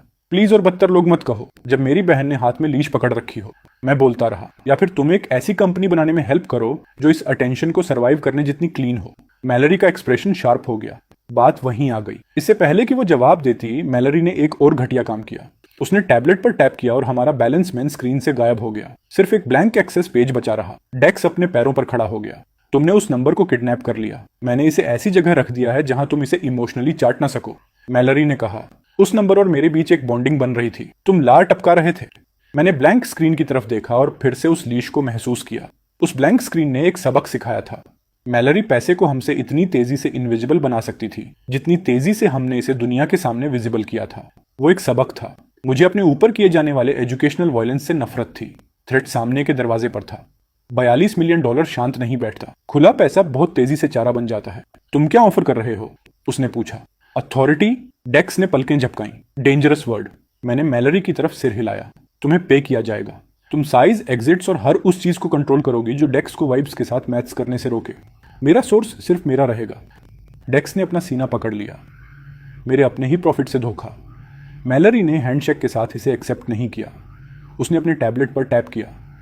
डेक्स के लैपटॉप पर एक ट्रेडिंग रूट ग्रे से व्हाइट में ब्लिंक हुआ। डेक्स माउस की तरफ झपटा। फ्रीडम बटन रेड फ्लैश हुआ। Authority document required. डेक्स ऐसे पीछे हटा जैसे लैपटॉप ने उसे काट लिया हो। मैलरी ने मेरी तरफ देखा। एक रूट तब खुलेगा जब मेरी अथॉरिटी साइन हो जाएगी। बाकी तब तक ब्रीड रहेंगे जब तक मैं तुम्हारे सर्वाइवल इंस्टिंक्ट्स पर भरोसा ना कर लूं। तो तेजी से लिखो, मैंने कहा। उसका टैबलेट आधा इंच नीचे हुआ। ये उसके चेहरे पर पहला असली मूवमेंट था। कोई सोर्स नहीं तो कोई प्रोटेक्शन नहीं, मैलरी ने कहा। कोई ट्रस्ट नहीं तो कोई कंपनी नहीं, मैंने जवाब दिया। डेक्स ने हम दोनों के बीच देखा। ऐसा लग रहा है जैसे 2 चाकू आपस में फ्लर्ट कर रहे हों। मैलरी ने उस पर उंगलियां चटकाईं। डेक्स, ड्रॉर, अभी। डेक्स फ्रीज हो गया। मेरी आंखें उसकी तरफ गईं। उसने गेम कंट्रोलर के ढेर के नीचे वाले ड्रॉर को खोला और एक प्लास्टिक स्लीव में सील किया हुआ नैपकिन बाहर निकाला। मैं उस नैपकिन को जानता था। कैनियन लेजर का स्प्लिट। सालों पहले डेक्स की बेहद खराब हैंडराइटिंग में लिखा हुआ 50/50। डेक्स ने इसे लैमिनेट करवा लिया था। बेशक उसने ऐसा किया था। मैलरी ने एक नजर देखी। तुमने एक नैपकिन को प्रिजर्व करके रखा है? डेक्स ने इसे अपने सीने से लगा लिया। हिस्ट्री प्रोटेक्शन की हकदार है। हिस्ट्री पर ग्रीस के दाग हैं। ऑथेंटिसिटी। मैलरी ने अपना माथा रगड़ा। फिर डेक्स ने वो नैपकिन मेरी तरफ बढ़ाया। उसकी मुस्कान गायब हो गई। ये स्प्लिट अप डेड है, उसने कहा। बात वहीं आ गई, धोखे की शेप। पैसा हर किसी को तब तक रोमांटिक बनाए रखता है जब तक नंबर बदसूरत नहीं हो जाता। फिर लोग फेयर और डिजर्व जैसे वर्ड्स का इस्तेमाल करने लगते हैं, जबकि उनकी आंखें एग्जिट्स काउंट कर रही होती हैं। मुझे अजनबियों से ग्रीड की उम्मीद थी, मुझे उससे नफरत थी। मैंने एक सांस के लिए डेक्स से भी यही उम्मीद की। मैलरी ने मेरा चेहरा देखा और उस बात ने इसे और बदतर बना दिया। डेक्स ने प्लास्टिक स्लीव को फाड़कर खोला, फिर उसने नैपकिन को बीच से 2 टुकड़ों में फाड़ दिया। वो पुराना 50/50 का स्प्लिट उसके हाथों में दम तोड़ गया। इससे पहले कि मैं खुद को रोक पाता, मेरा गला भर आया। डेक्स ने आधा हिस्सा टेबल पर रख दिया। मुझे 20 मिलेगा। उसने दूसरा आधा हिस्सा मेरे सामने रख दिया। तुम्हें 80 मिलेगा। मैलरी ने हिलना बंद कर दिया। मैंने डेक्स की तरफ देखा। उसने मेरी तरफ ऐसे इशारा किया जैसे मैं कोई बेवकूफ हूं। नोबल मत बनो। मुझे नोबल से नफरत है। बर्ड ने तुम्हें चुना था। कॉल्स तुम्हारी हैं और मॉम का पैसा सिर्फ इसलिए एग्जिस्ट करता है क्योंकि तुमने मुझे मार्केट का रैकून बनने से रोक लिया। डेक्स, नहीं, मैं कैपिटल, क्योस और कभी कभार के स्नैक्स लाता हूं। तुम फ्यूचर लाते हो। 80/20। मैलरी की आवाज और धीमी आई। डेक्स, 50% पर 42 मिलियन पहले से ही लाइफ चेंजिंग है। डेक्स ने कंधे उचकाए। डैरेन का डैरेन बने रहने का 20% मेरे स्टूपिड बने रहने के 50% से कहीं बेहतर है। कोई भी भाषण इसकी बराबरी नहीं कर सकता था। वो क्लाउन मेरी लाइफ के सबसे बदसूरत मनी रूम में आया था और उसने मुझे कंट्रोल सौंप दिया था क्योंकि वो उस एक चीज को समझ गया था जिसे मैलरी अभी भी टेस्ट करना चाहती थी। उसने मुझ पर तब भरोसा किया जब भरोसा करना सेफ नहीं था। मैंने नीचे उस फटे हुए नैपकिन को देखा। एक बार के लिए मेरे मुंह के पास कोई मजाक तैयार नहीं था। मैलरी ने अपने टैबलेट केस से एक फोल्डर निकालकर इस सन्नाटे को तोड़ा। अंदर एक सस्ता प्रिंटेड सर्टिफिकेट था जिसे डेक्स ने साफ तौर पर खुद बनाया था। Arkat holdings, Darren Ashby, chief executive officer. उसका फॉन्ट ऐसा लग रहा था जैसे किसी हॉन्टेड डेंटिस्ट ऑफिस से चुराया गया हो। डेक्स ने खांसा। मैंने इसे एनर्जी ट्रेड के दौरान बनाया था। मैलरी ने उस पेपर को घूर कर देखा। यह हिडियस है, इसमें ग्रेविटास है, इसमें क्लिप आर्ट है। मैंने उस सर्टिफिकेट को उठा लिया, चाहे यह कोई रिडिकुलस स्टेटस ऑब्जेक्ट हो या ना हो। वो शब्द सीधे जाकर लगे। Chief executive officer. कल तक मैं एक मॉल वीडियो वाला एक गरीब ड्रॉप आउट था। अब वो टाइटल मेरे हाथ में था, उस घटिया फॉन्ट और बाकी सब चीजों के साथ। मैलरी ने अपने केस में फिर से हाथ डाला और टेबल के उस पार एक सील्ड कार्ड फेंक दिया। वो सरक कर ठीक मेरे सामने आकर रुका। ब्लैक, हैवी, क्लीन, अर्क ब्लैक कार्ड। डेक्स ने उसे ऐसे घूरा जैसे वो स्वर्ग से चश्मा पहनकर उतरा हो। इसे छूना मत, मैलरी ने उसे वॉर्न किया। डेक्स ने अपना हाथ पीछे खींच लिया। मैं बस रिस्पेक्टफुली एडमायर कर रहा था। तुम एपेटाइजर्स के साथ किसी फेलेनी की तैयारी कर रहे थे। मैलरी ने कार्ड पर उंगलियां चटकाई। ये खर्च करने का पैसा नहीं है, ये बेहतर प्लास्टिक के साथ एक लीश है। अब हर परचेज एक स्टोरी बयां करेगी। मैंने उसे उठा लिया। उस कार्ड ने सीओ सर्टिफिकेट को उससे कहीं ज्यादा हैवी महसूस कराया जितना वो जोक फॉन्ट डिजर्व करता था। प्रोफेशनल्स द्वारा रूल्स लगाने से पहले पावर ज्यादा कूल लगती थी। मैलरी ने अपने टैबलेट पर फिर से टैप किया। ट्रेडिंग रूट से वो लोग गायब हो गया। डेक्स फुसफुसाया, फ्रीडम। मैलरी ने उसकी तरफ इशारा किया, टेम्परेरी प्रोल। फिर उसने मेरी तरफ देखा। मैं इसमें बतौर ऑपरेटर हूँ, पेड क्लीन, अथॉरिटी साफ तौर पर लिखी हुई है। अगर तुमने किसी ल्यूनेटिक की तरह ट्रेड किया तो मैं साइज कम कर दूंगी। अगर डेक्स ने मोम के पैसे को छुआ तो मैं कीबोर्ड से उसके हाथ हटा दूंगी। डेक्स ने सिर हिलाया। फेयर एंड डैरेन, मैलरी ने कहा, अगर तुमने कोई ऐसी चीज छुपाई जिससे मेरा भाई दफन हो सके तो मैं तुम्हारा एक्सेस फ्रीज नहीं करूंगी। उसकी आवाज बिल्कुल फ्लैट हो गई। मैं तुम्हारी लाइफ फ्रीज कर दूंगी। यह फाइनल थ्रेट था। कोई कोर्ट रूम नहीं, कोई लेक्चर नहीं, बस हार्बर लाइन हील्स पहने हुए फैमिली वायलेंस। मैंने उसकी नजरों से नजरें मिलाए रखी। तो फिर साथ बने रहो। मैलरी का मुंह लगभग मुस्कुरा दिया। लगभग। उसने उस घटिया सीईओ सर्टिफिकेट को उठाया और मुझे वापस सौंप दिया। First command, chief executive, Arcot, अब एक सोफे पर बैठे 2 लड़के बनकर नहीं रहेगा। हमें ऑन प्रेटर्स, एसेट्स और एक ऐसी स्टोरी की जरूरत है जो दिन के उजाले को सरवाइव कर सके। डेक्स ने हाथ उठाया। क्या उस स्टोरी में कोई मैस्कॉट हो सकता है? नहीं, एक ट्रैजिक मैस्कॉट। डेक्स। ब्रांडिंग पोटेंशियल के साथ मैलरी के गुस्से ने उसे शांत कर दिया। तभी मेरा फोन बजा। मॉम ने एक फोटो भेजी थी। उस इमेज में एक ऐसी सड़क की रियल एस्टेट लिस्टिंग थी जिसे मैं बहुत अच्छी तरह जानता था। अशबी हाउस, हमारे पुराने सामने के कदम, ग्लेन का गैराज, किचन की वो खिड़की जिसे मॉम हर स्प्रिंग में खुला रखती थी। फोटो के नीचे मॉम ने एक लाइन टाइप की थी। मुझे लगा था कि उन्होंने इसे फिर से बेच दिया है। मैलरी ने मेरे चेहरे के बदलते एक्सप्रेशंस को देखा। डेक्स मेरे कंधे के ऊपर झुका और शांत हो गया। 42.7 मिलियन डॉलर का बैलेंस उस एक एड्रेस के सामने अचानक छोटा हो गया था। मैलरी चाहती थी कि अर्क 8 एसेट्स खरीदे। हन्ना का टेक्स्ट अभी भी मेरे फोन पर वेट कर रहा था, जो 2 शब्दों के साथ मुझ पर आरोप लगा रहा था। तुम जानते थे? मैलरी के लॉक ने उससे भी बदतर सवाल का जवाब दे दिया था। लोग यह पूछने से आगे बढ़ चुके थे कि मुझे कैसे पता था। वो मुझे अपने और करीब खींचने के लिए हैंडल्स बना रहे थे। ठीक है, मैं पहला वाला जानता था। मैलरी को ऑफिस, डेटा फीड्स और ऐसे लोग चाहिए थे जो बिना रोए डेक्स को ना कह सकें। मुझे वो एक एड्रेस चाहिए था। अशबी हाउस मेरे फोन की स्क्रीन पर फ्रेश पेंट, ब्राइट फोटोज और बिना किसी डैमेज के दिख रहा था, जिसने हमें वहां से बाहर निकाला था। लिस्टिंग में वो काफी क्लीन लग रहा था। वो रूड था। क्लीन फोटोज एरोगेंट लगती हैं जब वो किसी फैमिली का सबसे खराब साल छुपाती है। मॉम ने वो लिस्टिंग अनजाने में भेजी थी, या शायद दुख की वजह से। वो कभी कभार ऐसा करती थी। वो मुझे कोई ऐसी चीज दिखाती थी जिसके बारे में वो दावा करती थी कि अब उन्हें वो नहीं चाहिए, फिर उसे ऐसे घूरती थी जैसे उनके दिल के पास अभी भी उसकी कोई चाबी हो। मैंने उन्हें नहीं बताया कि मैं इसे खरीद रहा हूं। यह रिवील सीधे दरवाजे पर ही होना था। मैलरी ने इसे इमोशनल स्पेंडिंग कहा। डेक्स ने इसे लेजेंडरी सन बिहेवियर कहा। इससे पहले कि वो दोनों इसे किसी मीटिंग में बदल पाते, मैंने प्रॉपर्टी एजेंट को कॉल कर दिया। रूल सिंपल था, फुल आस्किंग प्राइस और साथ में एक मूव आउट बोनस अगर घर 4 दिनों में खाली हो जाए। प्रॉपर्टी एजेंट ने एक केयरफुल आवाज में उस ऑफर को दोहराया। ये काफी एग्रेसिव है। अच्छा है, ऐसा दिखाओ जैसे घड़ी उस बोनस को खा रही हो। डेक्स ने अपने दोनों अंगूठे ऊपर उठाए। मैलरी ने मुझे ऐसे देखा जैसे मैंने किसी स्प्रेडशीट पर थप्पड़ मार दिया हो। तुम ओवरपे कर रहे हो। मैं टाइम खरीद रहा हूं। तुम इमोशन खरीद रहे हो। मैं अपनी माँ का किचन वापस खरीद रहा हूं। उसने उस लेक्चर को खत्म कर दिया। मैलरी मार्केट्स पर मुझसे लड़ सकती थी। वो इतनी समझदार थी कि मैरियन अशबी और उस घर के बीच में खड़ी ना हो। सेलर को 1 घंटे के भीतर मेरी जरूरत की बू आ गई। काउंटर ऑफर वापस सूझ कर आया। ओस्किंग प्राइस से 70% ऊपर। मूव करने के लिए 2 हफ्ते। कोई रिपेयर नहीं, कोई शर्म नहीं। प्रॉपर्टी एजेंट ने फोन पर वो शर्तें पढ़ी और सेलर की तरफ से उसकी आवाज में शर्मिंदगी महसूस हो रही थी। डेक्स आगे झुका। उसे कहो कि हम इसे एक्सेप्ट करते हैं अगर वो रेफ्रिजरेटर और अपनी ऑडेसिटी वहीं छोड़ दे। मैलरी ने अपनी नाक का सिरा दबाया। प्लीज मेरे आसपास कभी दोबारा नेगोशिएट मत करना। मैंने फोन लिया। नया ऑफर, मैंने प्रॉपर्टी एजेंट से कहा। ऑस्किंग प्राइस से 40% ऊपर, 4 दिनों में खाली। बोनस हर सुबह 10,000 कम हो जाएगा। वो उससे ज्यादा वहां रुकती है। अगर वो फिर से काउंटर करती है तो मैं कोई दूसरा घर खरीद लूंगा और वो अपनी लिस्टिंग को गले लगाकर बैठ सकती है। प्रॉपर्टी एजेंट शांत हो गई। फिर उसने अपना गला साफ किया। मैं यह बात आगे पहुंचा दूंगी। एक चेयरफुल टोन का इस्तेमाल करना। डेक्स फुसफुसाया। Savage customer service. सेलर ने 9 मिनट बाद इसे एक्सेप्ट कर लिया। ग्रीड सीधे लीश की तरफ दौड़ पड़ा था। Beautiful form, terrible dignity. तीसरे दिन तक सेलर एक ट्रक में बॉक्सेस को जल्दी जल्दी भर रही थी और पूछ रही थी कि क्या ट्रांसफर अभी भी असली है। मैलरी ने प्रॉपर्टी एजेंट के जरिए प्रूफ भेजा। सेलर की टोन इतनी पोलाइट हो गई कि उसे डिसइंफेक्टेंट की जरूरत थी। पैसे ने उसे फास्ट बना दिया था। काइंडनेस ने कभी अपनी ड्यूटी ज्वाइन नहीं की। उतना काफी था। चौथी सुबह सेलर ने एक आखिरी बाइट लेने की कोशिश की।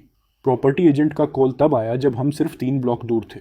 उसकी आवाज में एक ऐसे इंसान की तनावपूर्ण खुशी थी जो लालच और एक वायर ट्रांसफर के बीच फंसा हुआ हो। सेलर का कहना है कि पेंट्री के अंदर का पुराना टेप एडहेसिव डैमेज है। प्रॉपर्टी एजेंट ने कहा। वो घर को उसी हालत में छोड़ने के लिए और 10,000 चाहती है। वो गैराज का फ्रीजर भी छोड़ना चाहती है। सफाई के सामान के बॉक्स के साथ बैक सीट पर फंसा हुआ डेक्स आगे झुका। सेंटिमेंटल टेप और एक विलेन फ्रीजर। इस हाउस के पास अपना एक लोअर है। मैलरी ने अपनी आंखें बंद कर ली। हेल्प मत करो, मैंने प्रॉपर्टी एजेंट से कहा। मुझे स्पीकर पर डालो। एक क्लिक की आवाज आई। सेलर की आवाज शार्प होकर आई। ये सिर्फ एक टेप है। तुम्हारे आने से पहले मैं क्लीनर से कहकर इसे हटवा सकती हूँ। मेरा हाथ फोन पर कस गया। उस पेंट्री के दरवाजे को छुओ, मैंने कहा, और तुम्हारा बोनस हर मिनट 5,000 कम हो जाएगा जब तक तुम उस लकड़ी से अपोलोजाइज नहीं कर देती। खामोशी। डेक्स ने मुंह से इशारा किया। Pantry hostage situation. सेलर चिल्लाई, तुम इसे बस यूं ही कम नहीं कर सकते। मैं इसे अभी कम कर सकता हूँ। मैं इसे फिर से कम कर सकता हूँ। मैं कोई दूसरा घर खरीद सकता हूँ और तुम्हें यह एक्सप्लेन करने के लिए छोड़ सकता हूँ कि कैसे एक टेप ने तुम्हारी क्लोजिंग को हरा दिया। बैकग्राउंड में एक मूवर चिल्लाया। फिर सेलर की आवाज बदल गई, अब और छोटी हो गई। ठीक है, पेंट्री को कोई नहीं छुएगा। फ्रीजर यहाँ से जा रहा है। ग्रेट, फ्रीजर करीब आ रहा है और पेंट्री तुम्हारी पर्सनैलिटी से सर्वाइव कर गई। डेक्स ने बैक सीट से साइलेंटली अप्लॉज किया। डेक्स अपनी ही हंसी को मुश्किल से रोक पाया। जब हम घर पहुंचे तो 2 मूवर्स उस फ्रीजर को ड्राइववे से नीचे ऐसे घसीट रहे थे जैसे वो कोई लीगल प्रॉब्लम्स वाला डेड अप्लायंस हो। प्रॉपर्टी एजेंट बरामदे पर खड़ी थी और उसने पेंट्री के दरवाजे की एक फोटो ऊपर उठा रखी थी। टेप की वो पुरानी पट्टी अभी भी वहीं थी। अच्छा है। सेलर ने मेरे दुख पर टैक्स लगाने की कोशिश की थी और पेंट्री एडहेसिव से हार गई थी। पेटी? हाँ। नेसेसरी? वो भी हाँ। डेक्स ने गैजेट्स इंस्टॉल करके घर के इस रिवील में हेल्प करने की कोशिश की थी। वो एक गलती थी। मैं पुराने सामने के दरवाजे पर पहुंचा और मुझे एक मोशन सेंसर की आवाज सुनाई दी। वेलकम बैक मैरियन, एक नकली कैसल जैसी आवाज में। मैंने डेक्स को घूर कर देखा। डेक्स ने गिल्टी रैकून की तरह एक छोटा सा स्क्रू ड्राइवर पकड़ रखा था। बहुत ज्यादा हो गया। उसके बगल में एक फोल्डर लिए खड़ी मैलरी ने मेरे जवाब देने से पहले ही कहा, ऐसा लग रहा है जैसे किसी टॉय स्टोर को शाप मिल गया हो। मैंने उसकी बैटरी बाहर निकाल दी। डेक्स को जख्मी होना पसंद था। इसका 1 सेकंड मोड था, इसीलिए बैटरी मर गई। मॉम के आने से पहले हमने घर को पूरी तरह शांत कर दिया। उस घाव के अंदर कोई मजाक नहीं होना चाहिए था। डेक्स को भी आखिरकार यह बात समझ में आ गई थी। मॉम को लगा था कि हम पुराने पड़ोस के पास से डिनर पैक करवा रहे हैं। वह अपनी पसलियों से उस पुराने पर्स को दबाए कार से बाहर निकली और सामने की सीढ़ियों को देखा। उनका मुंह खुला का खुला रह गया। डैरेन, मॉम ने कहा, हम यहाँ क्यों हैं? मैंने अशबी हाउस की चाबियां आगे बढ़ा दी। उन्होंने उन्हें नहीं लिया, इसलिए मैंने खुद चाबियां उनके हाथ में रख दी। यह घर फिर से आपका है। मॉम चाबियों को घूरती रही। फिर उन्होंने दरवाजे, गैराज, किचन की खिड़की और घास के उस टुकड़े को देखा जहां डैड कभी यह दिखावा करते थे कि उन्हें स्प्रिंकलर ठीक करना आता है। उनके घुटने मुड़ गए। इससे पहले कि वह नीचे गिरती, मैंने उन्हें संभाल लिया। डेक्स तुरंत दूसरी तरफ घूमा, अपना चेहरा पोंछा, लेकिन वह उस लड़ाई को तुरंत हार गया। वह अपनी आस्तीन में मुंह छिपाकर किसी बेवकूफ की तरह रोने लगा, जैसे कोई आदमी किसी फव्वारे का गला घोंटने की कोशिश कर रहा हो। मैलरी ने सड़क की तरफ देखा, क्योंकि वह भी जानती थी कि इस कमरे का माहौल दरवाजा खुलने से पहले ही शुरू हो चुका था। मॉम फुसफुसाई, तुम्हें पैसा सेफ रखना चाहिए था। मैंने रखा। यह सेफ नहीं है। यही वजह है कि सेफ होना मैटर करता है। उन्होंने चाबियों पर अपनी उंगलियां कस ली। पहली ही बार में लॉक खुल गया। उस आवाज ने अर्क 8 के बैलेंस से भी ज्यादा गहरा असर किया। मॉन एंट्रीवे में दाखिल हुई और 1 सेकंड के लिए उनकी सांसें रुक गईं। घर से धूल, फ्रेश पेंट और किसी और की मोमबत्तियों जैसी महक आ रही थी, लेकिन उसके नीचे पुरानी यादों की हड्डियां अभी भी वहीं थीं। मॉम सीधे किचन की तरफ बढ़ी। ग्लेन अशबी ने अपने आधे से ज्यादा वाइल्ड आइडियाज इसी टेबल पर बनाए थे। Motors, sensors, sketches, angles. मुझे कभी समझ नहीं आया। उनका मानना था कि अगर सही लोग इसे देख लें तो काम हमें बचा सकता है। सही लोगों ने इसे देख लिया था, फिर उन्होंने इसे छीन लिया। मॉम ने सिंक के बगल वाले काउंटर को छुआ। तुम्हारे फादर ने मोनार्क के पेपर्स यहीं साइन किए थे। उस नाम ने कमरे में तनाव बढ़ा दिया। Monarch Motors. उन्होंने आगे कुछ नहीं कहा। उन्हें जरूरत भी नहीं थी। मुझे याद था कि ग्लेन के हाथ एक सस्ते पेन पर कांप रहे थे।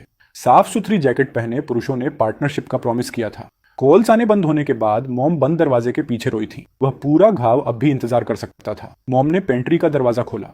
पुराने टेप की एक पट्टी अभी भी अंदर के पैनल पर चिपकी हुई थी। उन्होंने एक उंगली से उसे छुआ। जब टेबल भर जाती थी तो वह यहाँ स्केचेस टेप कर दिया करते थे। मुझे वह भी याद था। जब कॉफी जल रही होती थी तब ग्लेन ड्राइंग्स बनाते थे। वह सेफर कार्स, स्मार्टर सेंसर्स और मशीनों को डरे हुए इंसानों से ज्यादा तेजी से रिएक्ट करने के तरीकों के बारे में बात करते थे। मैं तब बहुत छोटा था ये जानने के लिए कि कौन सा सेंटेंस मैटर करता है। मॉम ने अपनी आवाज स्थिर रखी। मोनार्क के लोगों को वो ड्राइंग्स पसंद आई थी। उन्होंने कहा था कि तुम्हारे फादर किसी बहुत बड़ी चीज का हिस्सा होंगे। डेक्स हॉलवे में शांत हो गया था। मैलरी ने मेरी तरफ देखा, फिर नजरें हटा ली। मॉम ने पेंट्री का दरवाजा बंद कर दिया। फिर कॉल आना बंद हो गया। उन्होंने हमें बस इतना ही बताया। इस पुराने घर को थोड़ा कम पीसफुल महसूस कराने के लिए इतना काफी था। उस बीज के पास पहले से ही दांत थे। मॉम ने एक ड्रॉर खोला। वह खाली था। वह एक बार हंसी, फिर अपना मुंह ढक लिया और बुरी तरह रोने लगी। मैं उनके बगल में खड़ा हो गया और वह इकलौती बात कही जो मैटर करती थी। कोई भी यह घर आपसे दोबारा नहीं छीनेगा। मॉम ने मेरा हाथ पकड़ लिया। कोई कैमरा नहीं, कोई भीड़ नहीं, मॉल का कोई नंगे पैर वाला विलन नहीं। बस मुझे पालने वाली वो महिला उस किचन में खड़ी थी जिसे गरीबी ने चुराया था। और अब उनके हाथ में वो चाबियां थीं जिन्हें गरीबी दोबारा छू नहीं सकती थी। तभी डेक्स ने हॉलवे से फुसफुसाकर खुद को पूरी तरह बर्बाद कर दिया। मैं नॉर्मल रहने की बहुत कोशिश कर रहा हूँ। मॉम आंसुओं के बीच हंस पड़ी। उसे दया माना गया। हमने किचन के फर्श पर बैठकर टेकआउट खाया, क्योंकि फर्नीचर अब भी आया नहीं था और मैंने किसी को भी उस रात को लॉजिस्टिक्स में बदलने नहीं दिया। मैलरी काम के बहाने दरवाजे में दरार ढूंढने से पहले केवल 17 मिनट तक टिक पाई। वह अपने साथ एक दुबले पतले आदमी को लेकर आई, जिसकी जैकेट पर झुर्रियां थीं, आंखें थकी हुई थीं और उसका पोस्चर ऐसा था जैसे उसने अमीर कमरों में कई लड़ाइयां हारी हों। ये ब्रॉक हेंसले है, मैलरी ने कहा। फॉर्मर मार्केट एनालिस्ट, बेरोजगार छोड़ने के लिए बहुत शार्प है, बिना सोचे समझे अंदर लाने के लिए बहुत डेंजरस है। ब्रॉक ने सबसे पहले मॉम को देखकर सिर हिलाया। अच्छा, स्मार्ट आदमी, करेक्ट प्रायोरिटी। उसने दूसरे नंबर पर मेरी तरफ देखा। अर्काट होल्डिंग्स। डेक्स का निवाला बीच में ही रुक गया। मैलरी ने ब्रॉक को ऐसे देखा जैसे वह कोई चाकू लेकर आई हो, यह देखने के लिए कि वह काटता है या नहीं। मैंने अपना टेकआउट बॉक्स नीचे रख दिया। वह नामा पब्लिक है, ब्रॉक ने कहा। कैनियन लेजर टाइमिंग थी, एनर्जी ट्रेड डिसिप्लिन था, ओरियन मोबाइल अलग था। आप पब्लिक के डर से पहले एंटर हुए, रिकॉल के दौरान होल्ड किया और भीड़ द्वारा आपको कॉपी करने से पहले एग्जिट कर गए। डेक्स का कांटा धीरे धीरे नीचे हो गया। ब्रॉक ने अपनी आवाज शांत रखी। यह आपको गिल्टी नहीं बनाता, यह आपको विजिबल बनाता है। मैलरी की आंखें मेरी तरफ घूमी, इसीलिए वह उसे लेकर आई थी। ब्रॉक ने बिना बताए ही उस चोट को ढूंढ लिया था जहां दबाना था। मैं खड़ा हो गया। मेरी माँ के किचन में यह बात क्यों कह रहे हो? ब्रॉक ने मॉम की तरफ देखा, फिर वापस मेरी तरफ, क्योंकि अगर मैं टुकड़ों से इस पैटर्न को देख सकता हूँ तो बेहतर टूल्स वाले लोग और भी बहुत कुछ देख सकते हैं। आपको किसी ऐसे व्यक्ति की जरूरत है जो उन्हें आपको नोटिस करते हुए देख सके। डेक्स फुसफुसाया। उस सेंटेंस में बहुत ज्यादा नोटिस करना हो गया। ब्रॉक मुस्कुराया नहीं, यूजफुल। मैंने मैलरी का टैबलेट लिया और छोटा टेस्ट अकाउंट खोला। 10 मिनट, मैंने ब्रॉक से कहा। Real money 1 call. अगर तुमने शोर का पीछा किया तो डिनर यहीं खत्म। मॉम की पकड़ अपने कप पर कस गई। मैलरी ने बहस नहीं की। ब्रॉक टैबलेट के और करीब आया। ओरियन मोबाइल पर एक लाइव रिबाउंड अलर्ट फ्लैश हुआ। एक फ्रेंडली इंटरव्यू के बाद ऑनलाइन ट्रेडर्स बाउंस का जश्न मना रहे थे। उस दिन चार्ट आखिरकार ग्रीन में कूद गया था। डेक्स ऊपर झुका। लाश फड़क रही है। ब्रॉक ने उसे इग्नोर कर दिया। अगले स्पाइक के बाद बाउंस को शॉर्ट करो, टाइनी साइज, वॉल्यूम स्नैप होने पर एग्जिट। क्यों? मैलरी ने पूछा। क्योंकि बायर्स लेट हैं और सेलर्स उनके एक्साइटमेंट को कवर की तरह इस्तेमाल कर रहे हैं। उतना काफी था। मैंने 4 मिनट के लिए ट्रेड पर क्लिक किया। ये गलत लग रहा था। बाउंस ऊपर बढ़ा। डेक्स ने अपने दोनों हाथ मुंह पर रख लिए। मैलरी स्क्रीन के बजाय ब्रॉक को देख रही थी। ब्रॉक का जबड़ा कस गया, लेकिन उसने टैबलेट की तरफ हाथ नहीं बढ़ाया। फिर वॉल्यूम टूट गया। ग्रीन कैंडल फोल्ड हो गई। प्राइस ड्रॉप हुआ। ब्रॉक ने जहां कहा था मैंने वहीं एग्जिट किया। 10 मिनट से कम समय में $92,000 का प्रॉफिट। अर्क 8 के सामने बहुत छोटा, एक जॉब इंटरव्यू के सामने बहुत बड़ा। प्रॉफिट के बाद उसने डींगे नहीं मारी, वह भी काउंट होता है। जो लोग छोटी जीत के बाद डींगे मारते हैं वे आमतौर पर असली जीत के दौरान पैनिक कर जाते हैं। ब्रॉक ने केवल एक लंबी सांस ली, जैसे कि इस ट्रेड ने उसे एक और मिनट के लिए कमरे में रहने की परमिशन दे दी हो। मैलरी ने भी इस बात को नोटिस किया। डेक्स ने ब्रॉक की तरफ देखा। कॉन्ग्रेचुलेशन, अब तुम ग्रुप चैट में डरावने बन चुके हो। ब्रॉक के कंधे सीधे हो गए। मैलरी ने मुझे एक छोटा सा सिर हिलाकर इशारा किया। मॉम ने हम दोनों के बीच देखा। क्या तुम्हारी कंपनी ऐसे ही काम करती है? डेक्स ने कहा। सिर्फ शांत रातों में। मैलरी ने फोल्डर से उसके कंधे पर थप्पड़ मारा। मैंने ब्रॉक की तरफ देखा। तुम्हें एक रोल मिलता है, तुम्हें एक वार्निंग भी मिलती है। मुझे सोल्व करने की कोशिश मत करना। ब्रॉक ने मेरी आंखों में आंखें डाली। मैं आपको सर्वाइव करने में ज्यादा इंटरेस्टेड हूं। Fair answer. खाना ठंडा होने से पहले मैंने उसे हायर कर लिया। इससे अर्क 8 को मैलरी के अलावा अपना पहला असली ऑपरेटर मिल गया और इसने ब्रॉक को भी कुछ वापस दिया। प्राइड से पहले उसके पोस्टर में पर्पस वापस आ गया था। वह ऑनर्डर मैटर करता था। जब हम बात कर रहे थे मॉम किचन की खिड़की की तरफ चली गई। शीशे में उनका रिफ्लेक्शन अब ज्यादा स्थिर लग रहा था। एक रात के लिए मैंने काफी कुछ कर दिया था। वह विचार शायद 12 सेकंड तक रहा। मैलरी ने काउंटर पर एक पिच लिस्ट रखी। जॉय स्ट्रीम VR, ऑनटोपी robotics, Freight Loop, Air Frame AI, Drive Mind Labs. Markets ने ओरियन को नोटिस किया है, मैलरी ने कहा। अगर हम पब्लिक स्टॉक्स को ट्रेड करना जारी रखते हैं तो अटेंशन और बढ़ेगी। अगला दरवाजा बंद होने से पहले हमें प्राइवेट एसेट्स की जरूरत है। डेक्स ने लिस्ट को ध्यान से देखा। ऑनटोपी रोबोटिक्स फेक साउंड करता है। मुझे यह अभी से पसंद आ रहा है। ब्रॉक ने नामों को देखकर भौहें सिकाड़ी। इनमें से आधी कंपनियां रिडिकुलस लग रही हैं। मैंने उनके बगल की खाली जगहों को देखा जहां नंबर्स आने वाले थे और फ्यूचर्स छिपे हो सकते थे। गोल्ड हॉक अभी तक दिखाई नहीं दिया था। उसने इस लिस्ट को और बदतर बना दिया था। फैमिली सेफ्टी ने कहा रुक जाओ। कंपनी ने कहा तेजी से मूव करो। अच्छा है, मैं उन लोगों के लिए धीरे धीरे मूव करके थक चुका था जिन्होंने पहले ही बहुत कुछ चुरा लिया था। सुबह तक वो रिडिकुलस नाम मेरे सामने लाइन में खड़े होने वाले थे और उनमें से एक की वैल्यू हमारे द्वारा छुए गए किसी भी चार्ट से कहीं ज्यादा होने वाली थी। Ark Kitebridge capital, the startup gauntlet. Startup gauntlet की शुरुआत एक ऐसी कंपनी से हुई जो प्लास्टिक के चश्मे पहने लोगों को फेक कॉन्सर्ट बेचना चाहती थी। तो ऑफ कोर्स डेक्स को यह पसंद आया। मैलरी ने हार्बर लाइन कैपिटल टावर के अंदर एक कॉन्फ्रेंस रूम उधार लिया था क्योंकि अर्क 8 को दिन के उजाले की जरूरत थी और डेक्स के सोफे के कीबोर्ड में अभी भी चिप्स का चूरा फंसा हुआ था। उसने फंड का नाम अर्क काइटब्रिज कैपिटल रखा। डेक्स के पहले 3 सजेशंस ऐसे साउंड कर रहे थे जैसे कोई एनर्जी ड्रिंक हो जो लोगों को चेस्ट पेन दे दे। इसलिए मैलरी ने हमें ब्रांडिंग जेल जाने से बचा लिया। इसिडोरा चेन एक रेड पेन, एक प्लेन फोल्डर और एक ऐसे शांत स्वभाव के साथ उस लंबी टेबल पर हमारे साथ शामिल हुई जैसे कोई बर्थडे कार्ड में भी जाल ढूंढ सकता हो। मैलरी ने बिना किसी औपचारिकता के उसका इंट्रोडक्शन कराया। इसिडोरा हार्बर लाइन काउंसिल है। अगर कोई फाउंडर लास्ट पेज पर जहर छुपाता है तो डेक्स के सेलिब्रेट करने से पहले यह उसे पकड़ लेती है। डेक्स ने एक हाथ उठाया। मैं एथिकली सेलिब्रेट करता हूं। इसिडोरा ने उसके कार्टून मोजों की तरफ देखा। इसकी जज मैं बनूंगी। अच्छा है, वह इसी जगह की हकदार थी। दिन का रूल सिंपल था, 24 घंटे की पिचेस। अगर हम अंदर आना चाहते हैं तो फास्ट मनी, बाद में कोई भीख नहीं मांगना अगर किसी और ने पहले फंड कर दिया तो। ब्रॉक ने अपने टैबलेट के बगल में एक छोटी नोटबुक रखी। आज हम कितना रिस्क ले रहे हैं? मैंने कहा। अगर मैं गलत हुआ तो इतना कि दर्द हो, लेकिन इतना छोटा कि सांसें चलती रहें। मैलरी ने मुझे एक लुक दिया। यह तुम्हारे द्वारा कहा गया अब तक का सबसे रिस्पॉन्सिबल और रेकलेस सेंटेंस है। डेक्स ने एक उंगली उठाई। ग्रोथ। इसिडोरा ने अपने पैड पर रिस्क वर्ड को अंडरलाइन किया। अच्छा है, पहले फाउंडर के अंदर आने से पहले ही हर किसी ने लीश की आवाज सुन ली थी। कमरे के उस पार सिल्वर वॉच पहने एक राइवल इन्वेस्टर ने सबसे अच्छी कुर्सी हथिया ली थी और अंदर आने वाले हर यंग फाउंडर को देखकर मुस्कुरा रहा था, स्मैर कर रहा था। उसे कोई नाम नहीं मिला। ऐसे मर्द फैक्ट्री मेड आते हैं। उसने मुझे मॉल वीडियो और ओरियन की चर्चाओं से पहचान लिया था। इससे उसकी वो मुस्कान और बदसूरत हो गई। ग्लास वॉल के बाहर फाउंडर्स अपने चेस्ट से लैपटॉप चिपकाए और अपनी शर्ट से पसीना बहाते हुए उम्मीदों के साथ इंतजार कर रहे थे। जब मैं अंदर गया तो वे फुसफुसाए, मिलियनेयर, ओरियन गाय, क्रिप्टो किड, क्यूट टाइटल्स, अलग अलग डायरेक्शंस में पूरी तरह गलत। उस राइवल इन्वेस्टर ने भी उन्हें सुना और इसका मजा लिया। उसके जैसे लोगों को हर सेकंड पावर की जरूरत नहीं होती। कभी कभार उन्हें बस कमरे में सबसे पहले हंसने की जरूरत होती है। वह पीछे की तरफ झुका और मैलरी की तरफ देखा। हार्बरलाइन अब लॉटरी विनर्स को कमरे किराए पर दे रही है। मैलरी ने अपने टैबलेट से नजरें ऊपर नहीं उठाई। डेक्स फुसफुसाया, हार्बरलाइन उन लोगों को कमरे किराए पर देती है जो टाइम पर पे करते हैं। उसने बिना दांतों के उसे काट लिया था। उस राइवल इन्वेस्टर ने मेरी तरफ देखकर स्माइल की। तुम्हारा वो वायरल शू रूटीन मजेदार था। वेंचर एडल्ट मनी है।